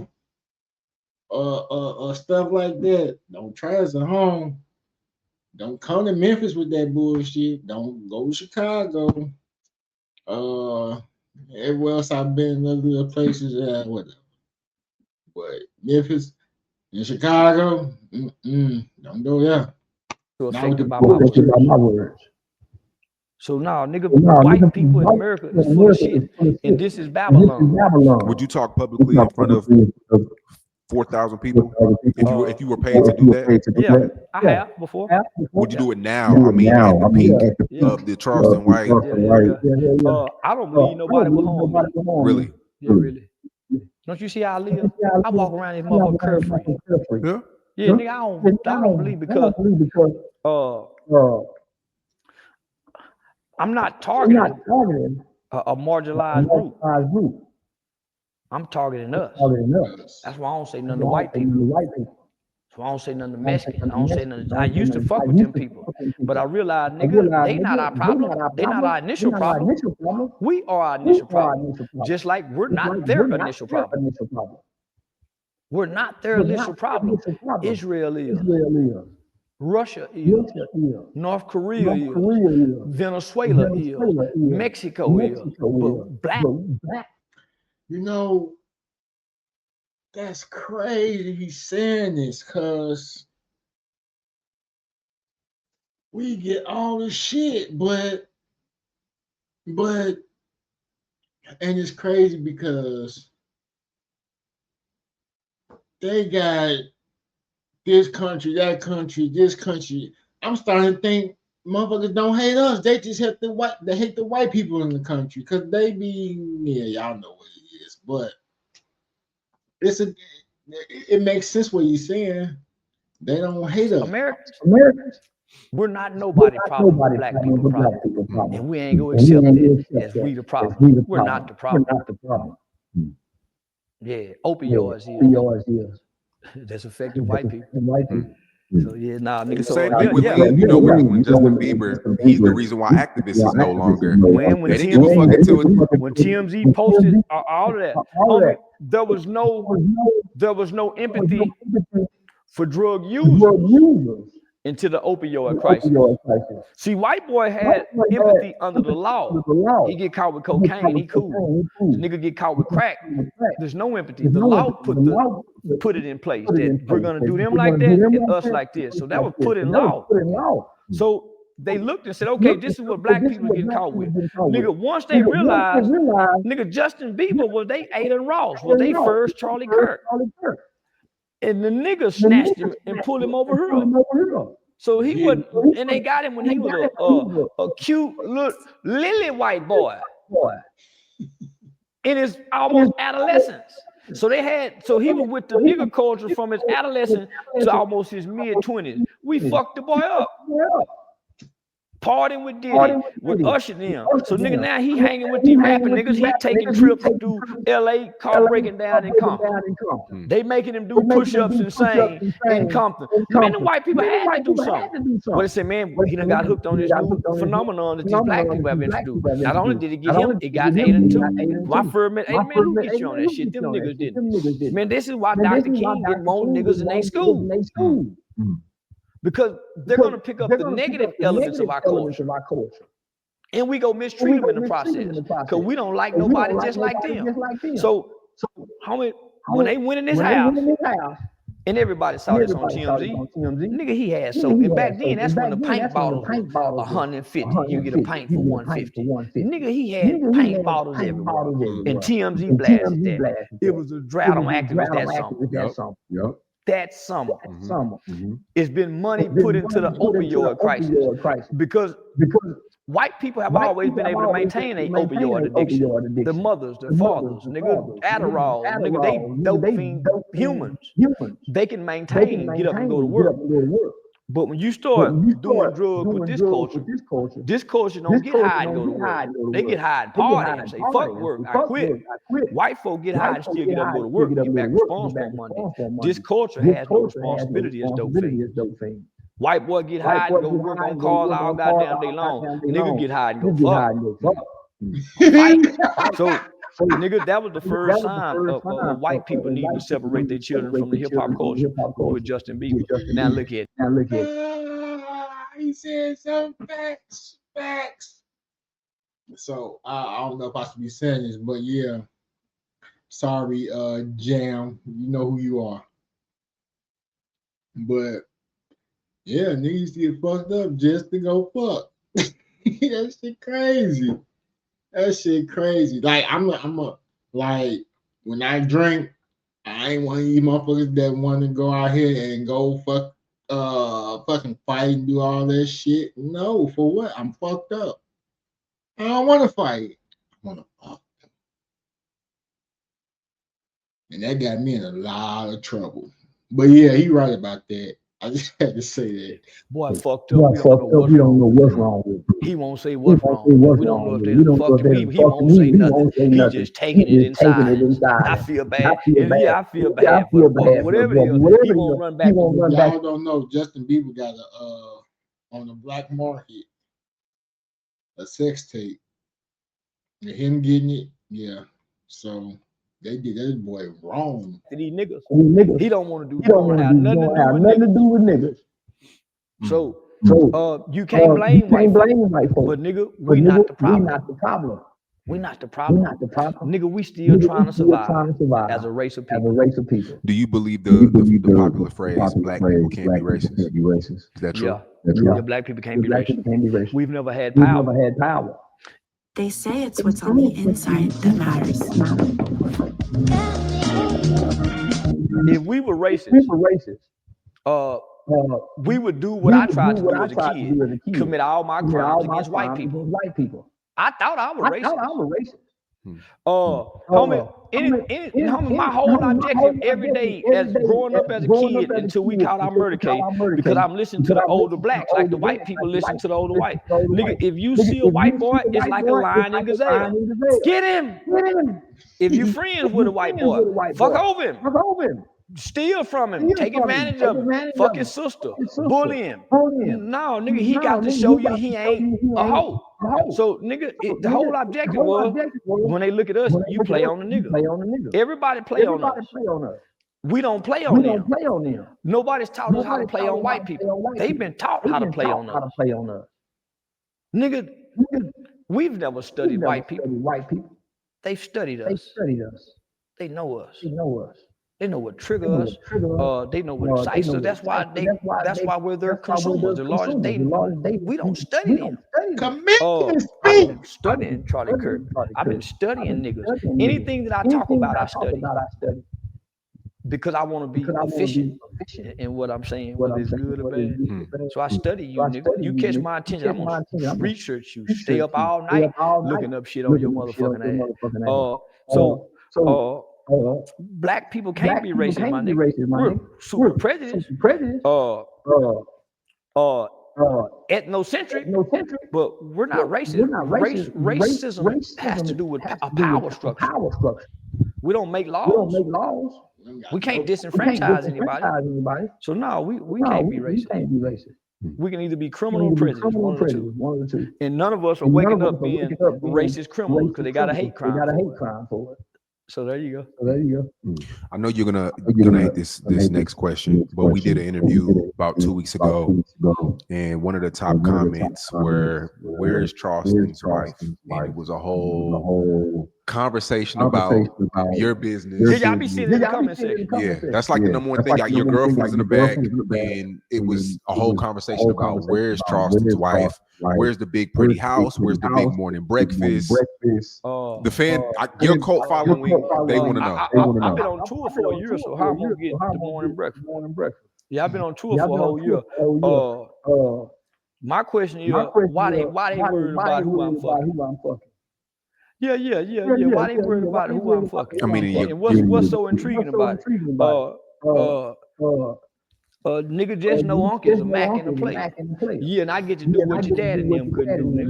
Nigga, when you reach this kind of level of status and fame, nigga, you do what the fuck you want to do. Yeah, you do what you want to do. As long as you ain't intentionally trying to hurt nobody, fuck what you do, how it make people feel. You ain't trying to hurt nobody. You just doing you. So, I got all my women. Yeah, even the ones I ain't got, they still mine.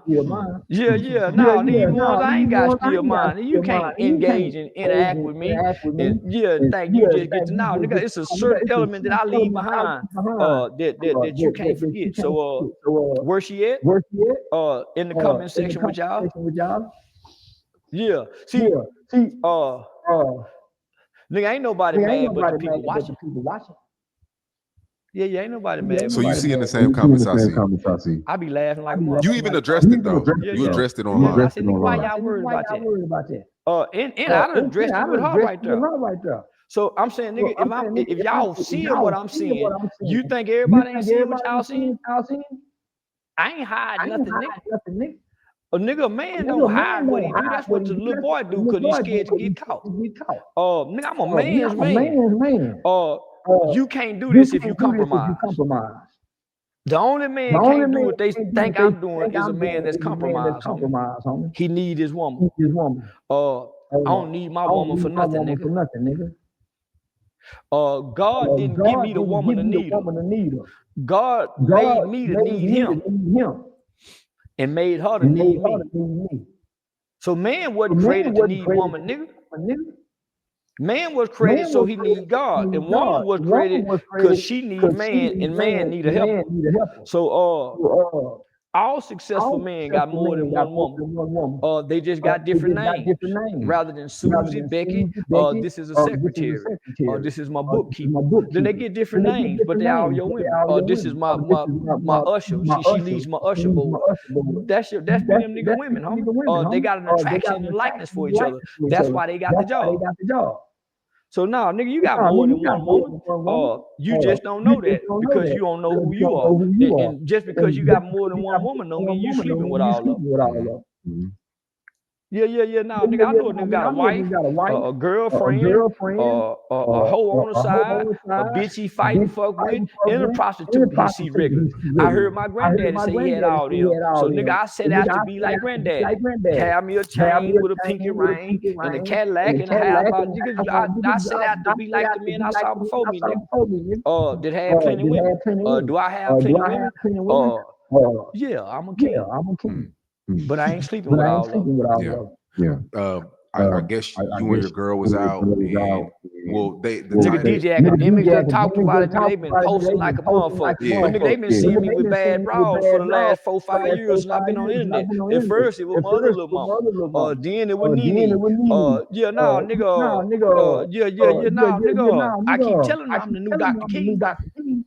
Yeah, they think because I got the glass eye, and nigga got the little bitty arms, and my legs ain't, my thighs ain't big like Sean's, and a little bit ass short. Yeah, they think I'm supposed to, nigga, I ain't got, nigga, I'm just a mother, and I got conversation. Listen, conversation rules over everything. Yeah. You got to be able to hold up and back up some conversation. But now, nigga, I know how to make women feel comfortable. So when I meet a woman, Candy Bar, Kevin Barr, shout out to Kevin Barr. That man, he told me that years ago when I was 20 years. Conversation rules the nation. Shout out to Kevin Barr. Homie, I don't try to fuck off the back. That's where I beat. That's where I beat most niggas at. I know how to talk and act like I don't want to push. And be wanting to push it bad in them. Message.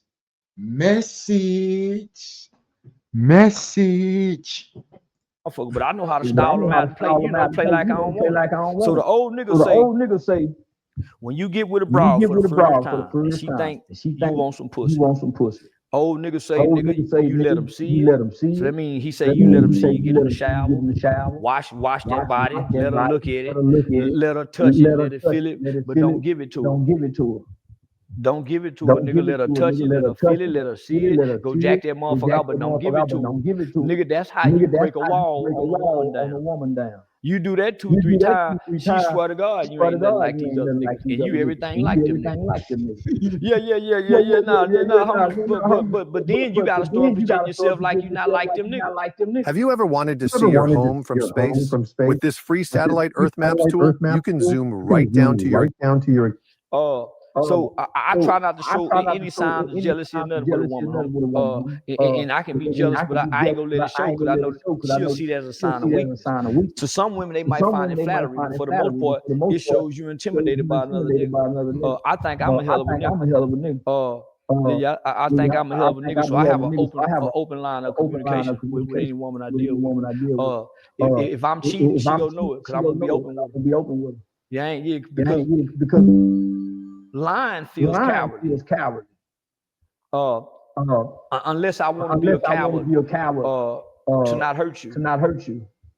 Nigga, you lie to your woman because you're scared of hurting her. But nigga, sometimes the truth is better than a lie, even if it hurt. You see another woman? Yeah, I'm seeing another woman. Oh man, shout out to I can't say her fucking name. I can't say her name. But shout out to you, girl. You used to tell me all the time, man, you was truthful. So shout out to you. I still love you, but why, man? Stop worrying about that bitch. Why you worried about another bitch? I done admitted it.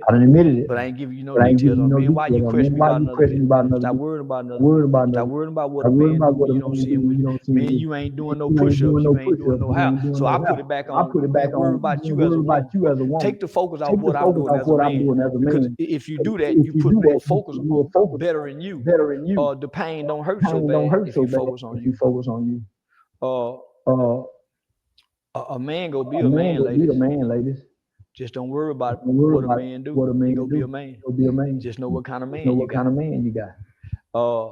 If you got the kind of man that you think is sleeping and cheating, get tested regularly. Make him go get tested regularly. Make him uncomfortable where he won't cheat. Or cheat with him. Cheat with him. Well, and the reason I say that, nigga. Black extravaganza stories. I got a good story for y'all. I got a couple of good stories, but Black extravagant stories. Check it out. That's my other page. I ain't started it yet, but it's coming. Because they cheat. They won't say they cheat. But nigga, they cheat. Man, every woman got a friend that suck up pussy. During drunk time. And they go back to being free and sober. Everyone got one. And nigga, I'm saying, nigga, that's their relief. To keep them from cheating. Nigga, they can go have a girl night out and get their freaky rocks off. And in their mind, they faithful, they didn't cheat. So that's why your woman think you and your buddies doing. That's why she think you and your buddies fucking, because her and her friends fuck. That's why it's projected to you. That's why most women now think every man is gay. Because most women have had a gay experience. So they project that on us. So nigga, what I do, I sit back with my homegirl. I sit back with my friend, with my girl and her friend. And I notice when girls get lit and get turned up and get excited, they don't look for men to dance with. They dance amongst each other. They touch each other's booties. Soon as they go to get lit, they had a thumb. Nigga, they had that shit positioned right. But if you ain't paying attention, you just think they just touching each other.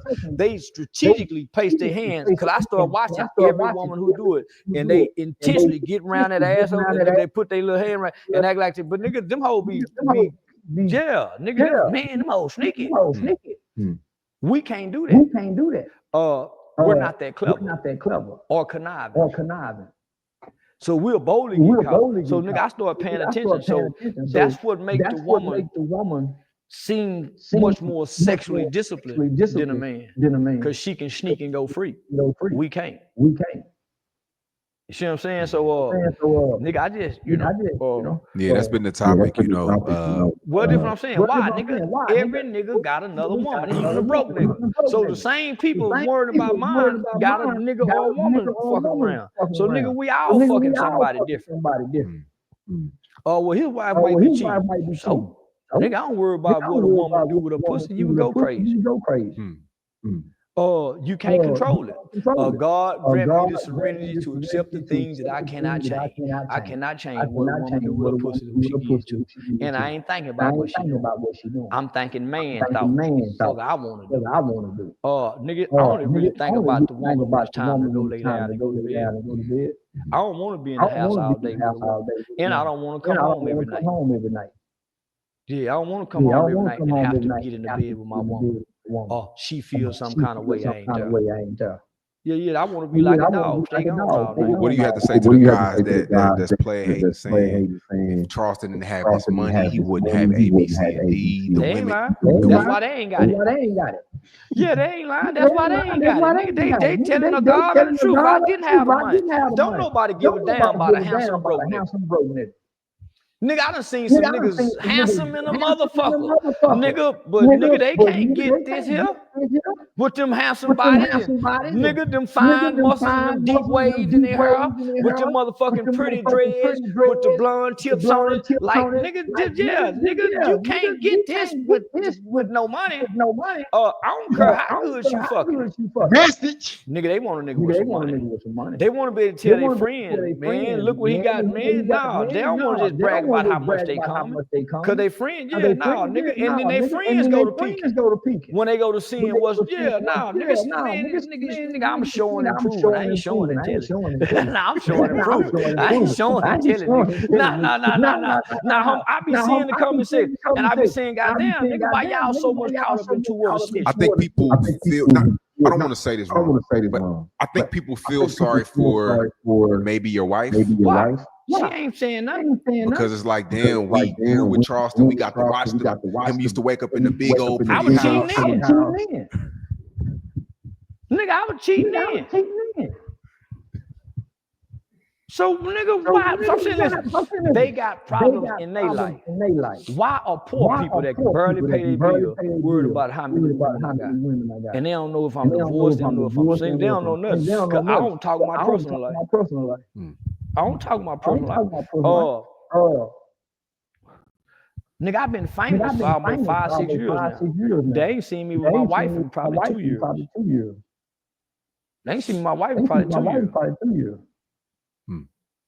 So, nigga, they just speaking on the female they see me with, because she's a very, and they done see me, nigga, they saw how Brittany Reynolds was bouncing on this, nigga. Nigga, they mamas and aunties never respond like that. Nah, nigga, I'm way more cuter in person than I am through these motherfucking fucked up lenses and things with these lights and shit. All them homies, they be catfishing on, I'm sexy. Let me be immaculate. So now, homie, so I'm saying, nigga, this is how they get caught up into the celebrity gossip. The average people saying something, then had a nigga cheating on them, don't give a damn about my wife. Don't give a damn about my wife. They wasn't saying that, but they were putting the address online. When we was at, they didn't say they wouldn't give it. Man, they put his wife's life in jeopardy. They weren't saying that then. There's been a lot of headlines about you and your girl, the Danza Project. One thing that I've always struggled with, one thing I am super guilty of, is using run-on sentences. You may know them from. Well, he tried to fuck on. Well, come to find out.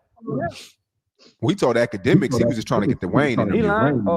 He tried to do Woody. He tried to do a brawl like that with somebody else. The exact same thing. Nigga come around with a brawl. Nigga come around with a brawl, and while they were still in town, he jumped in the box. Nigga. The nigga just told me that today. So he said, when I said it, he said, man, I laughed. And this somebody he fuck with. Homie, I know what nigga, cause I done knocked the niggas, nigga. So homie, listen. When he mentioned how bad she was more than 2 or 3 times, and let me know cause nigga, I done brought a bunch of bad ones through. But see, me and him done kicked it out a bunch of times, homie. So this what happened with these niggas. Nigga, I'm so motherfucking fly, nigga, with this shit.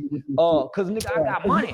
So nigga, I can get whatever I want because I'm fly with the comment, and I can, man, I know how to present it where it works. So man, these niggas done been out with me and see how these hoes respond to me in these clubs. Nigga, he got to pay the fucking club.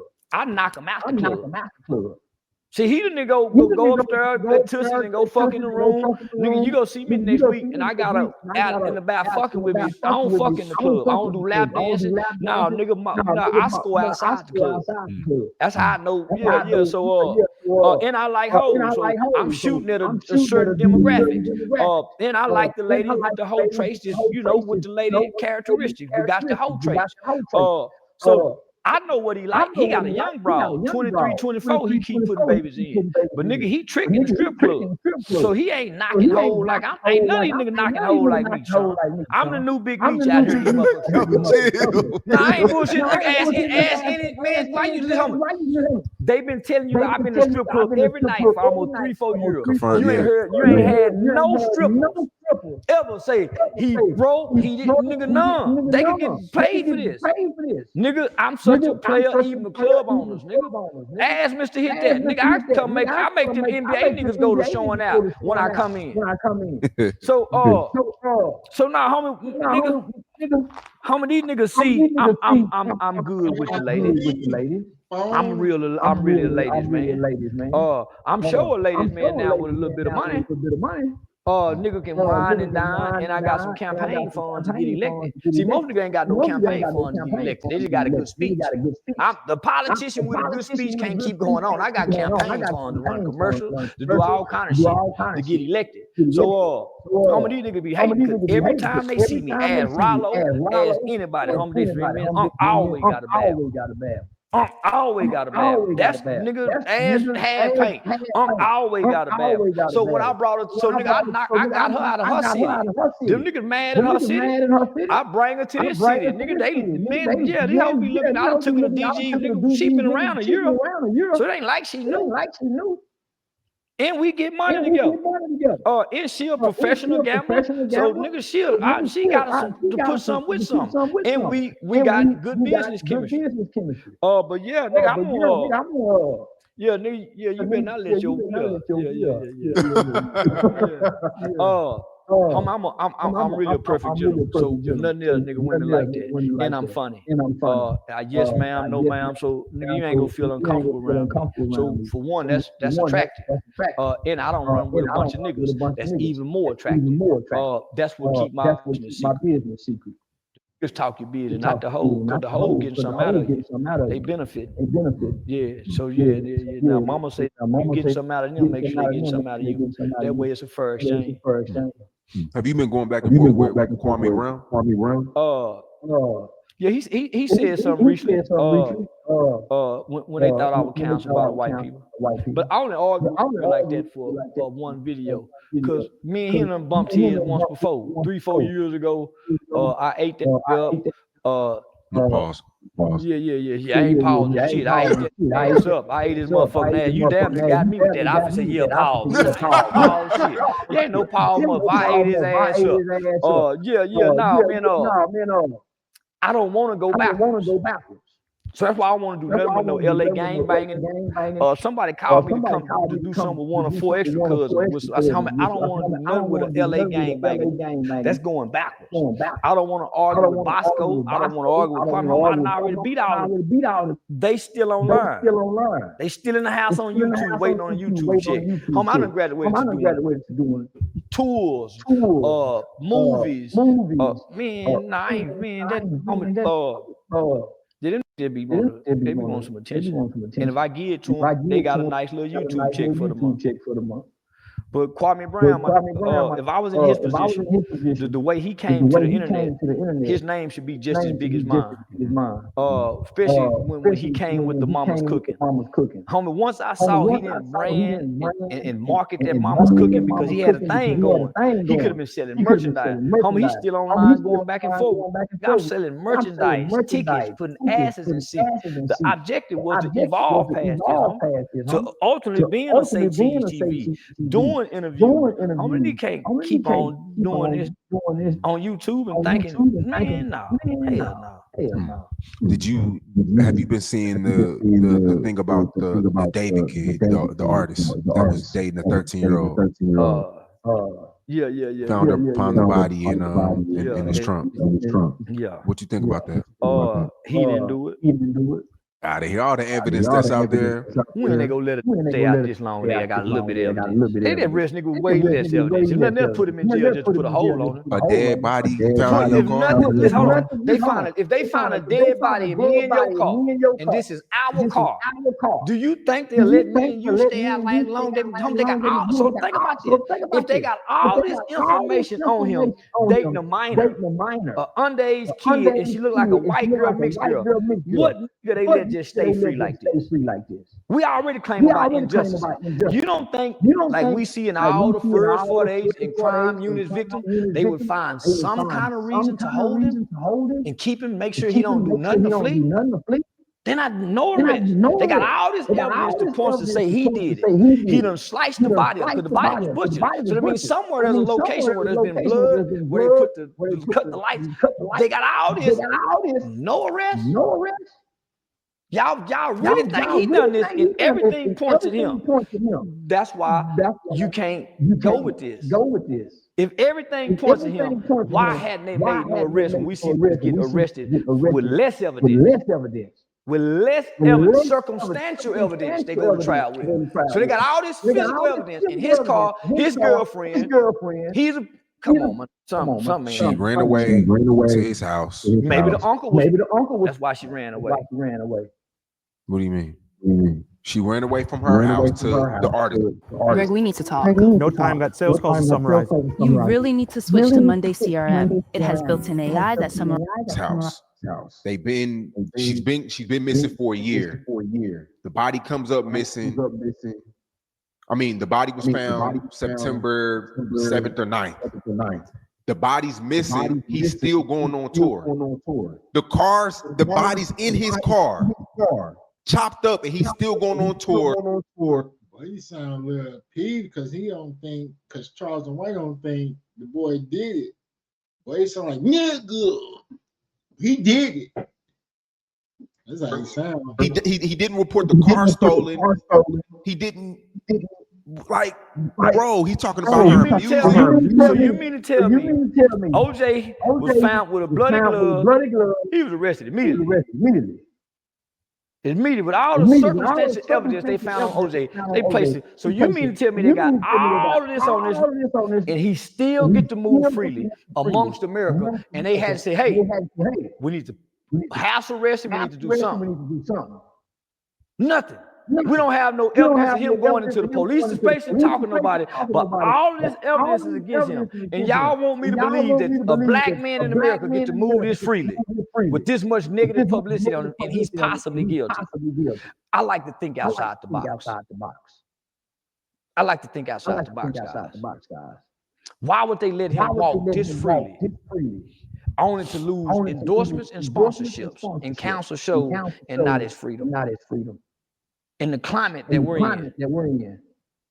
In his car, though. Listen. Who said it's his car? The police. The car is registered under his name. Registered under his name. Maybe I bought it for them. Him. Her. I got a bunch of cars out here I done bought, Sean, for people.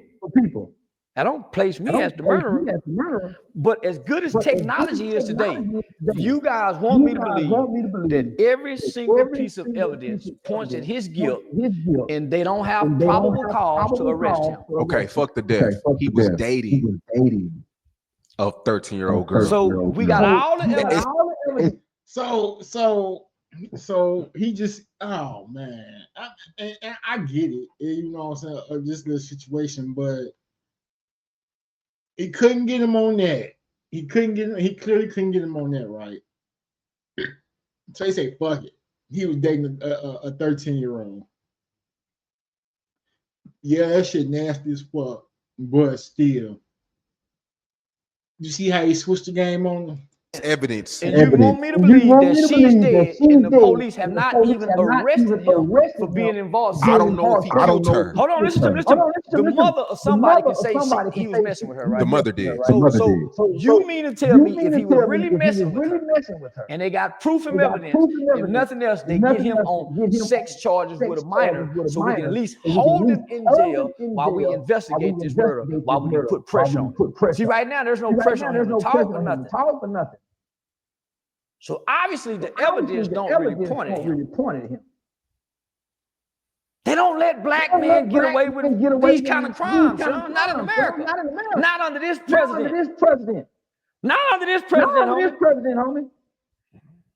Not under this president with this Department of Justice and FBI director. They are not gonna let a black man.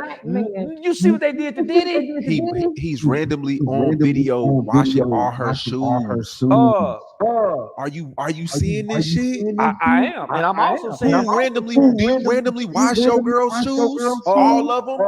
And scrubbing? Yeah. No, you don't. I swear to You gonna God. go buy her some new ones, nigga. You rich now. I can call her right now and say, man, give me them shoes. Nigga, you getting money now. You ain't. Man, I clean them new shoes. Could I still clean mine? Give me your jewelry. I clean your good. Man, yeah, I do my daughter. Let me clean your shoes. Yeah, I'm gonna clean my girl's shoes. When you got money, you pay for them hot dollars. Man, can we finna go out? Cause she ain't gonna clean them. I'm saying, homie, listen.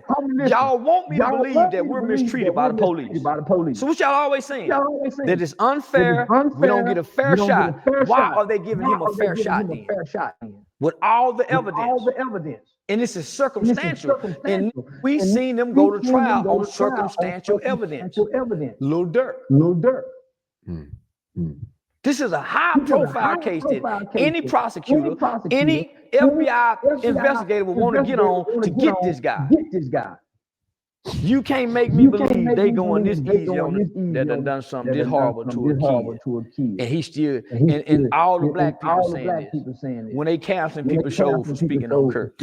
He has the biggest song right now, the David Kid. What song do we have? It's called Romantic Homicide. It don't mean nothing. He's black. If he die or go to jail with the biggest song, the record label still make all their money. So why are they protecting this kid? If he's black in America, and he's really done this. That's all I'm saying. It don't make sense to me. So I'm saying, let me think outside the box. Maybe his mama done it. Maybe her mama done it. And set him up. Maybe one of them racist uncles or cousins don't like her. Maybe the other boyfriend done it. Maybe the pimp who was sex trafficking for the last year when she ran away done it. Maybe because he's been on tour. So obviously maybe he got a good alibi. Well, I was cleaning her shoes. Man, I always clean her shoes. Ask my mom. So maybe he got a good enough alibi to say, man, I didn't do this. Matching tattoos, same matching tattoos saying shh right here. Well, it says matching tattoos as a 13-year-old. What's the excuse behind that, bro? I don't know. I'm supposed to know. I wasn't a little bit. But I'm saying they must ain't got no evidence that he was that little hoe. And I know there's a man wrong for calling her a little hoe, but she was. Little girl don't run away from home. Little hoes do little fast managed ass, hot pussy hoes.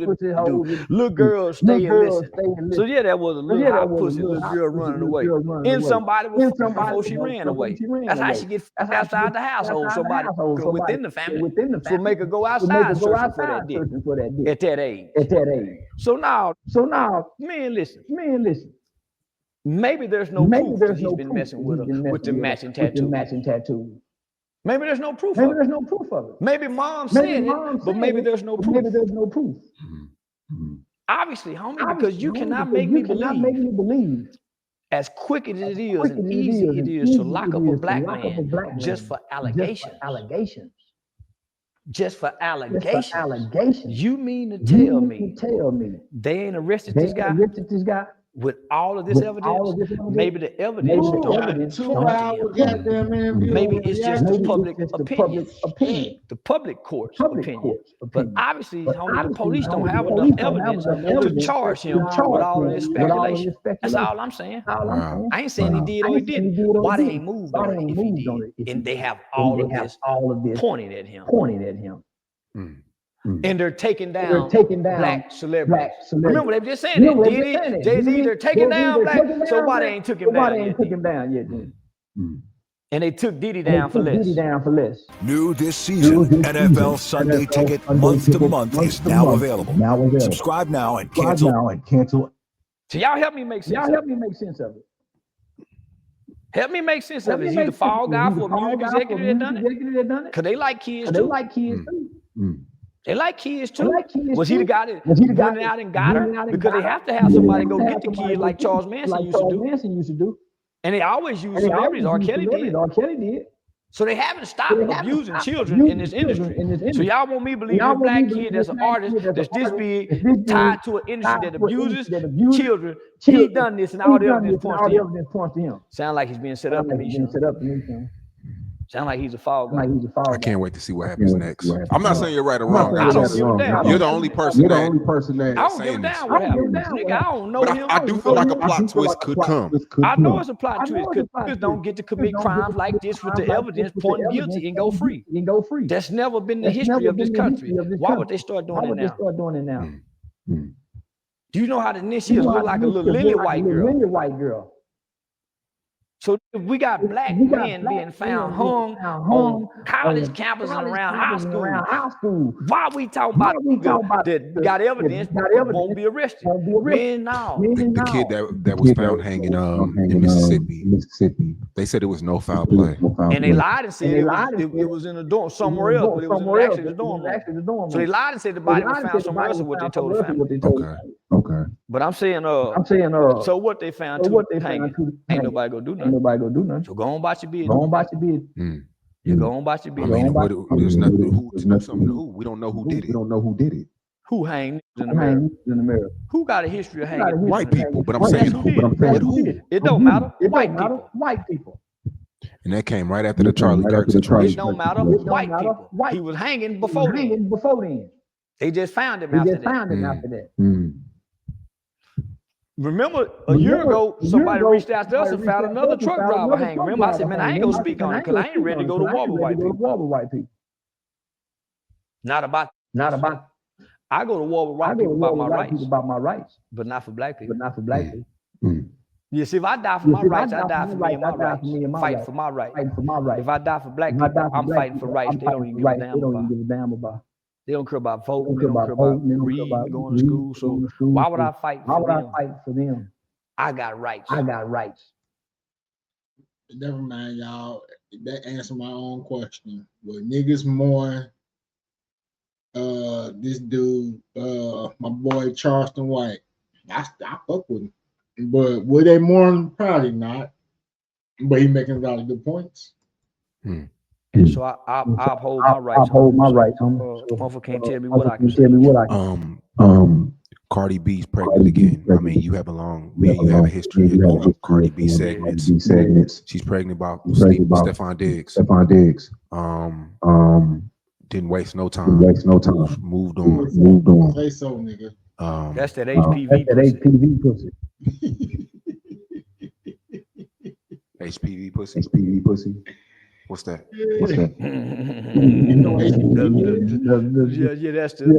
That's the herpes pussy. Human papilloma virus. You know, they give the kids so they give kids immunization shots for that now. So all young girls 12 and something in Texas have to have the HPV vaccine. Homie, listen. Any nigga that got 3, 4, 5 baby mamas. I mean, he a lot of women raw.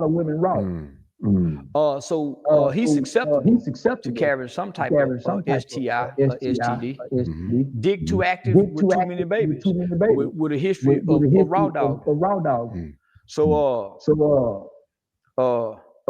Now she I thought she was way more sharp than that. No, she ain't. That's the broken hoe. That's the broken hoe. She have to have a man. That's the broken hoe that have to have a man. That ain't a strong hoe. That's why so many young girls and young ladies look up to her and admire. They all broken little hoes. And they enjoy being a hoe. They just ain't getting a lot of benefit out of being a hoe. Yeah, she's getting championed right now. A lot of women are praising her for moving on and not multiple baby daddy. But you don't hear the Latino community praise. It's just black women.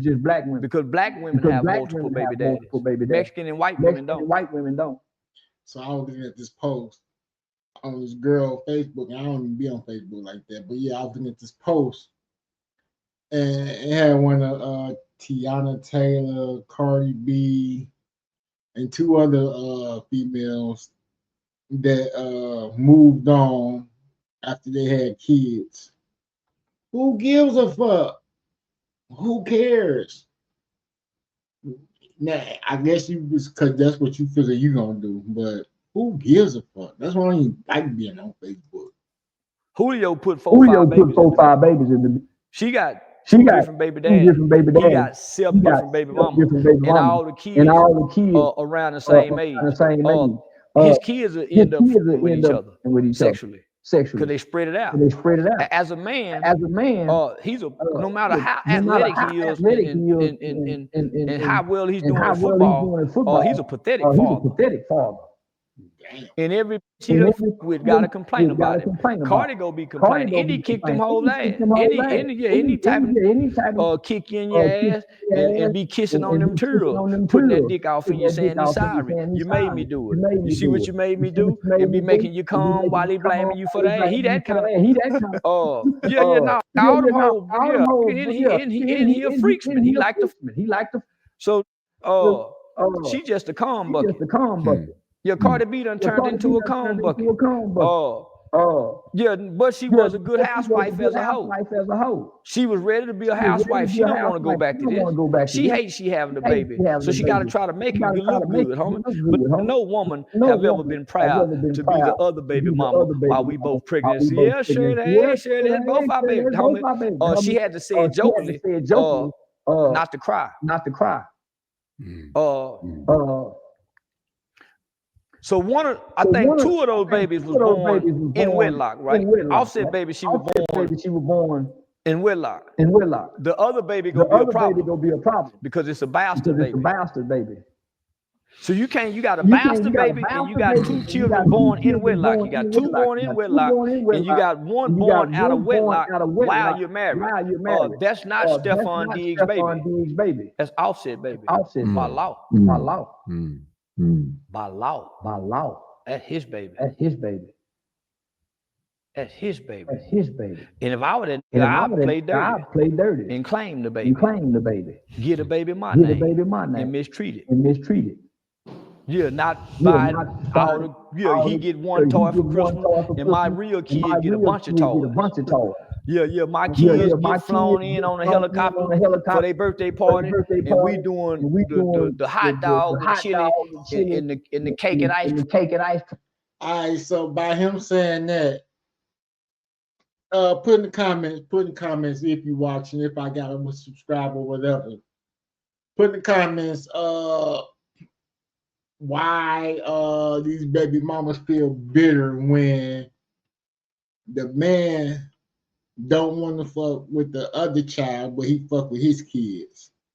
And then they're gonna make the other one feel kind of whatever. But is that his problem? Put it in the comments. I want to hear what you guys say. At the poor grandmama house for that baby. That's how I would do that. Yeah.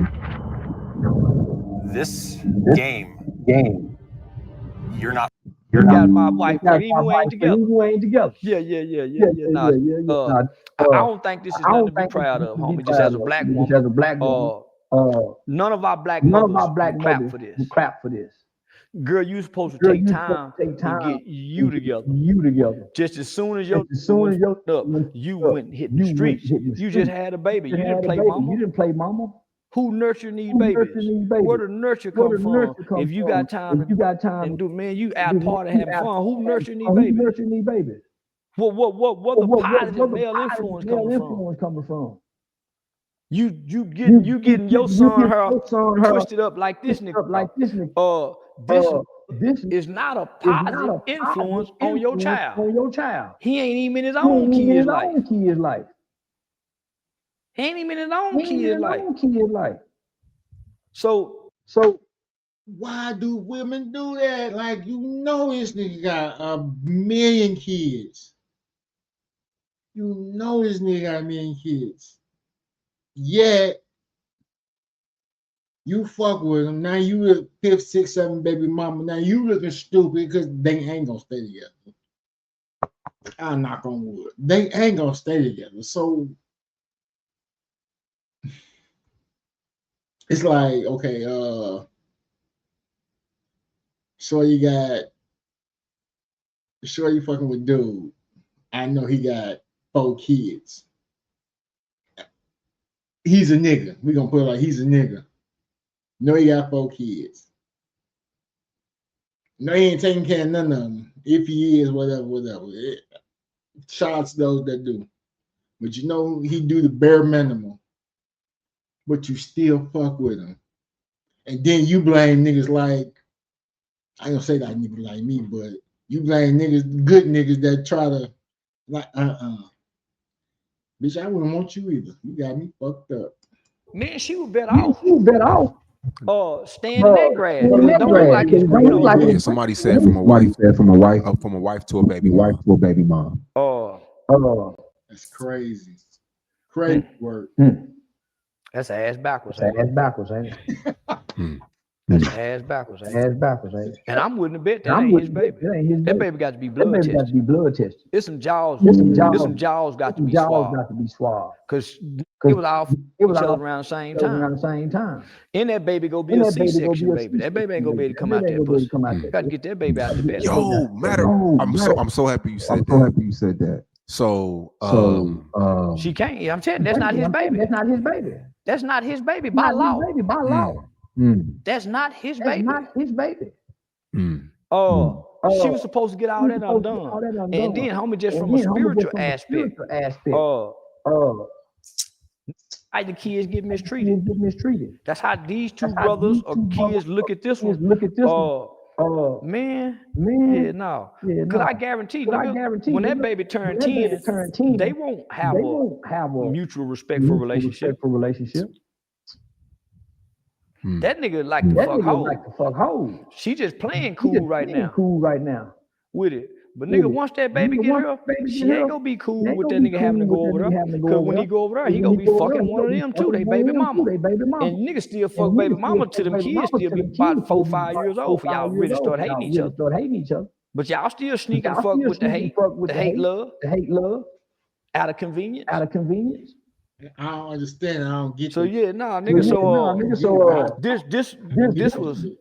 This was 10 steps back for the black women, especially for the ones who clapping.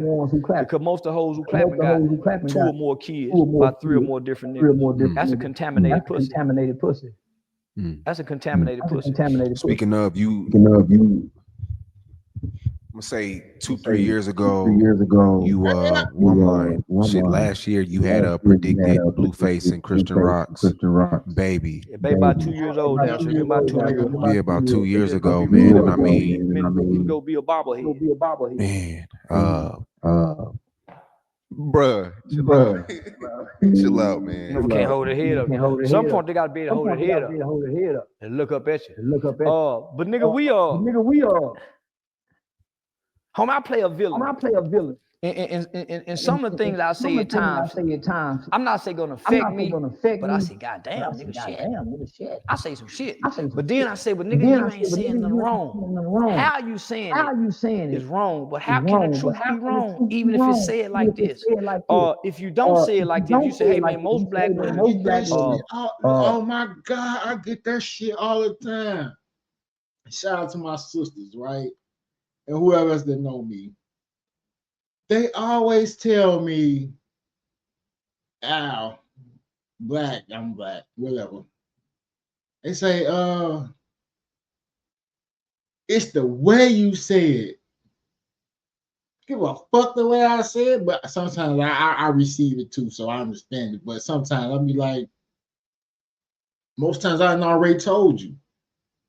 This is my golden rule. This is my golden rule. The first time I'm gonna tell you, I'm gonna be gentle, you know what I'm saying? Talk to you like, you know what I'm saying, like you came to me for some advice. Second time about the same issue, the second time you come to me with that shit, it's like, okay, you know, I just take a step back, think about the situation, woo. You know, you can move on, you can build a move on. But the third time, which I got a story. Black extravagant stories. I'm gonna tell that story. Fuck it. It's going everywhere. Fuck it. Black extravagant story. But yeah, but the third time I tell you, oh, it's motherfucker, you want to be in that situation. I'm sorry about the cursing. But you wanted to be in that situation because first time shame on me, second time shame on you, third time, then yeah. And then the fourth, fifth, sixth time, oh my God, don't even. Don't do prenatal care. They don't find out. They don't pay attention. But shit, man, you stupid ass bitches don't even be hoes. Don't even find out y'all pregnant till y'all 3 months. Still be drinking. By this time, you in your second trimester. Me and you bitches arguing and fighting. So, homie, even I'm saying it that way, but I'm highlighting the different trimesters throughout the pregnancy. That's important. Prenatal care, the lack of prenatal care. Homie, so yeah, I'm saying it fucked up, but nigga, it's the truth. So anybody who know anything about child development, child side, homie, you can clearly see that baby was gonna be affected. For one, the level of violence while she was pregnant, the different outbursts of anger. Nigga, and she was drinking. We was seeing her drinking in the club pregnant. We was seeing her smoking. And nigga, they was cheering for it. Nobody was shaming that behavior. Nobody's shaming Cardi B's behavior. A man have always done what Offset is doing. Women have not always done what Cardi was doing. Women have always wanted to fix them first. Because if they fix them, it fixed the man problem. If women fix them, it fixed the man problem. Cause now nigga gotta pull his pants up to get some pussy. Nigga got to start opening car doors. If they fix them, it fixed the weak man problem. They accepted these weak men. If they up the standards, then the standards won't be lower. But nigga, they lower the standards so goddamn low. They have to sure us. Especially if you're a hell of a nigga. Have you ever wanted to see your home from space? With this free satellite Earth Maps tool, you can zoom right. They have to sure a hell of a nigga. They just don't realize. That's why they friends won't fuck with. That's why nigga, a hell of a nigga is rare. Especially for a woman to be bragging about it. Because very few women really brag about their men. Because most story, right? Me and my ex-girl who just left, right? So we always holler what's her names, whatever, you know what I'm saying? But she's tell her friend never, you know what I'm saying? We talked a few times, but it was, you know what I'm saying, just telling her what this dumb motherfucker been done that she used to always try to put on me. So we telling her, so she come over for the first time. I see her, talk to her for the first time. Why my girl come and ask me, hey, what you think about swinging? When I think about swinging, first of all, I ain't doing this shit because I can't do it. Because you're gonna get Mandingo over there, and goddamn it, you gonna hear some sounds that your girl ain't never made with you, and you're gonna be fucked up about it. So I can't do it. I'm sorry, but I ain't never expressed this opinion, but your girl ain't never seen me. Never, you know what I'm saying? We never talk like that. Now all of a sudden, hey, you gotta do swingers. Nigga don't give a bitch nothing to brag about other than some dick. So she need to hurry up. Shit. I almost want my son to go cross the railroad tracks. I don't want him married no black chick. Really? I'm the last black baby of my family. Because I got mixed children. Yeah, I'm the last black baby. So after me, it won't be other unless my brother have a baby. Other than my sister, her children's name changed. So the last name White. Nigga, there won't be no more black people as whites because I went and had mixed children. Does your son like black women? No. Mexican. He like mixed women. Mulatto. Whites, Mexicans. Everything but black. I've never seen him bring a full black girl home. You never asked him why? I've been happy. Why? He go have to whoop the bitch. You can't bring me black women. They his age group, you gotta kick their ass. You can't sweet talk to them. You can't hold the door because they bitch ass nigga. Say my nigga. Say, you know, they gangster. So nigga, you got to hit one of them hoes upside the head and hold her down and show her you strong with her. There's still good black women out here. Not for his generation. Yeah, they ain't gonna know how to cook. Look what they honor and praise. A woman married should never be pregnant by another man. That's never been the normal. So imagine the young ladies up under these women. Shit, man. Yeah, nah, nigga, I'm glad. I'm glad my son ain't bringing home no full black chick. They ain't raised right today. At least the other people got culture. This little girl know how to be a woman, clean, cook. So my son got a mixed bra. She got a white mom and a black dad. And nigga, they a perfect little couple. So what I realized is mixed couples work good together. If you get a mixed nigga with a full black chick, then you're gonna have the color stigma when they get into it. You know, when them light skinned niggas activity, them yellow niggas, so you gonna have all that come up. Well, you know he black and Mexican, that's the Mexican side of it. So nigga here, so I remind my son, nigga, you ain't black and you ain't Mexican. Neither side will accept you completely. So don't claim neither. You're both biracial. You're nothing like a Mexican or a black nigga. You're totally different. So that's what I remind mixed kids, nigga. You ain't what they tell you are. You who you connect with. Other mixed people. And that's when we'll finally see peace in the world. When there's more mixed people. I know your daughter's younger. Would you prefer her to date a black man? I'd rather my daughter be a lesbian. Get the fuck out of here. I swear to God. No. I'd rather my daughter be a lesbian than a nigga. I don't want no full. People may say that's self-hate though. The nigga can't stop with me. I'm the last in my family. There will be no more niggas going forward. I'm the last. It all stops right here. I'm breaking the soul. I'm cutting the curve. I intentionally had biracial children. I intentionally had biracial children. For one, I didn't want the problem. So I've been able to have full access and control of my legacy by not having full black children. I ain't never heard these are my kids. You can't. No, I got to say so. And from naming them to everything. So the black woman wasn't gonna let you do that. The black woman take control over the black man's legacy by way of his children. If she want to give him another thing, she can do that. So nah, I intentionally had biracial children. Is that self-hate? Yeah. I love me. I don't love us. Yeah, so I didn't want to produce us. I didn't want my daughter to be ashamed of her real hair. So I wanted to make a baby that had the real hair, like the fake hair that the women put on their head. I got tired of putting an S curl on my head and leaving it on there so long, but nigga, it burned my scalp because I want some waves. I made a baby that was born with waves. So yeah, I wouldn't have made what I wanted, what we wanted. Yeah, we stay out the sun for what, man? I don't want to get black. I would have made what we honor and call beauty. And they look like some beautiful gerber babies. What if she had a mixed boyfriend? I can settle for a white mama and a black dad. Yeah, but I don't want no black mama and a white dad. Or black mama and a Mexican dad. The mama have to be white. I don't want the mixed baby coming from the black mama. Wow, so you feel like all this from a black woman? Yeah. More than a black man, a black woman. Wow. Yeah. All right, y'all. Because the mother is the first teacher. Who teaches you discipline? Who gives you your temperament? Why are you so easily angry? Because your mother was easily angry. Why do you fight so quickly? Because you were hit so quickly. By who? Your mother. Most on abused by other men. Most niggas. All right, y'all. That's the end of the show. You know what I'm saying? He done dropped a bunch of jewels off. You know what I'm saying? I think I did good for my reaction, you know what I'm saying? But like, subscribe, comment, all that good shit.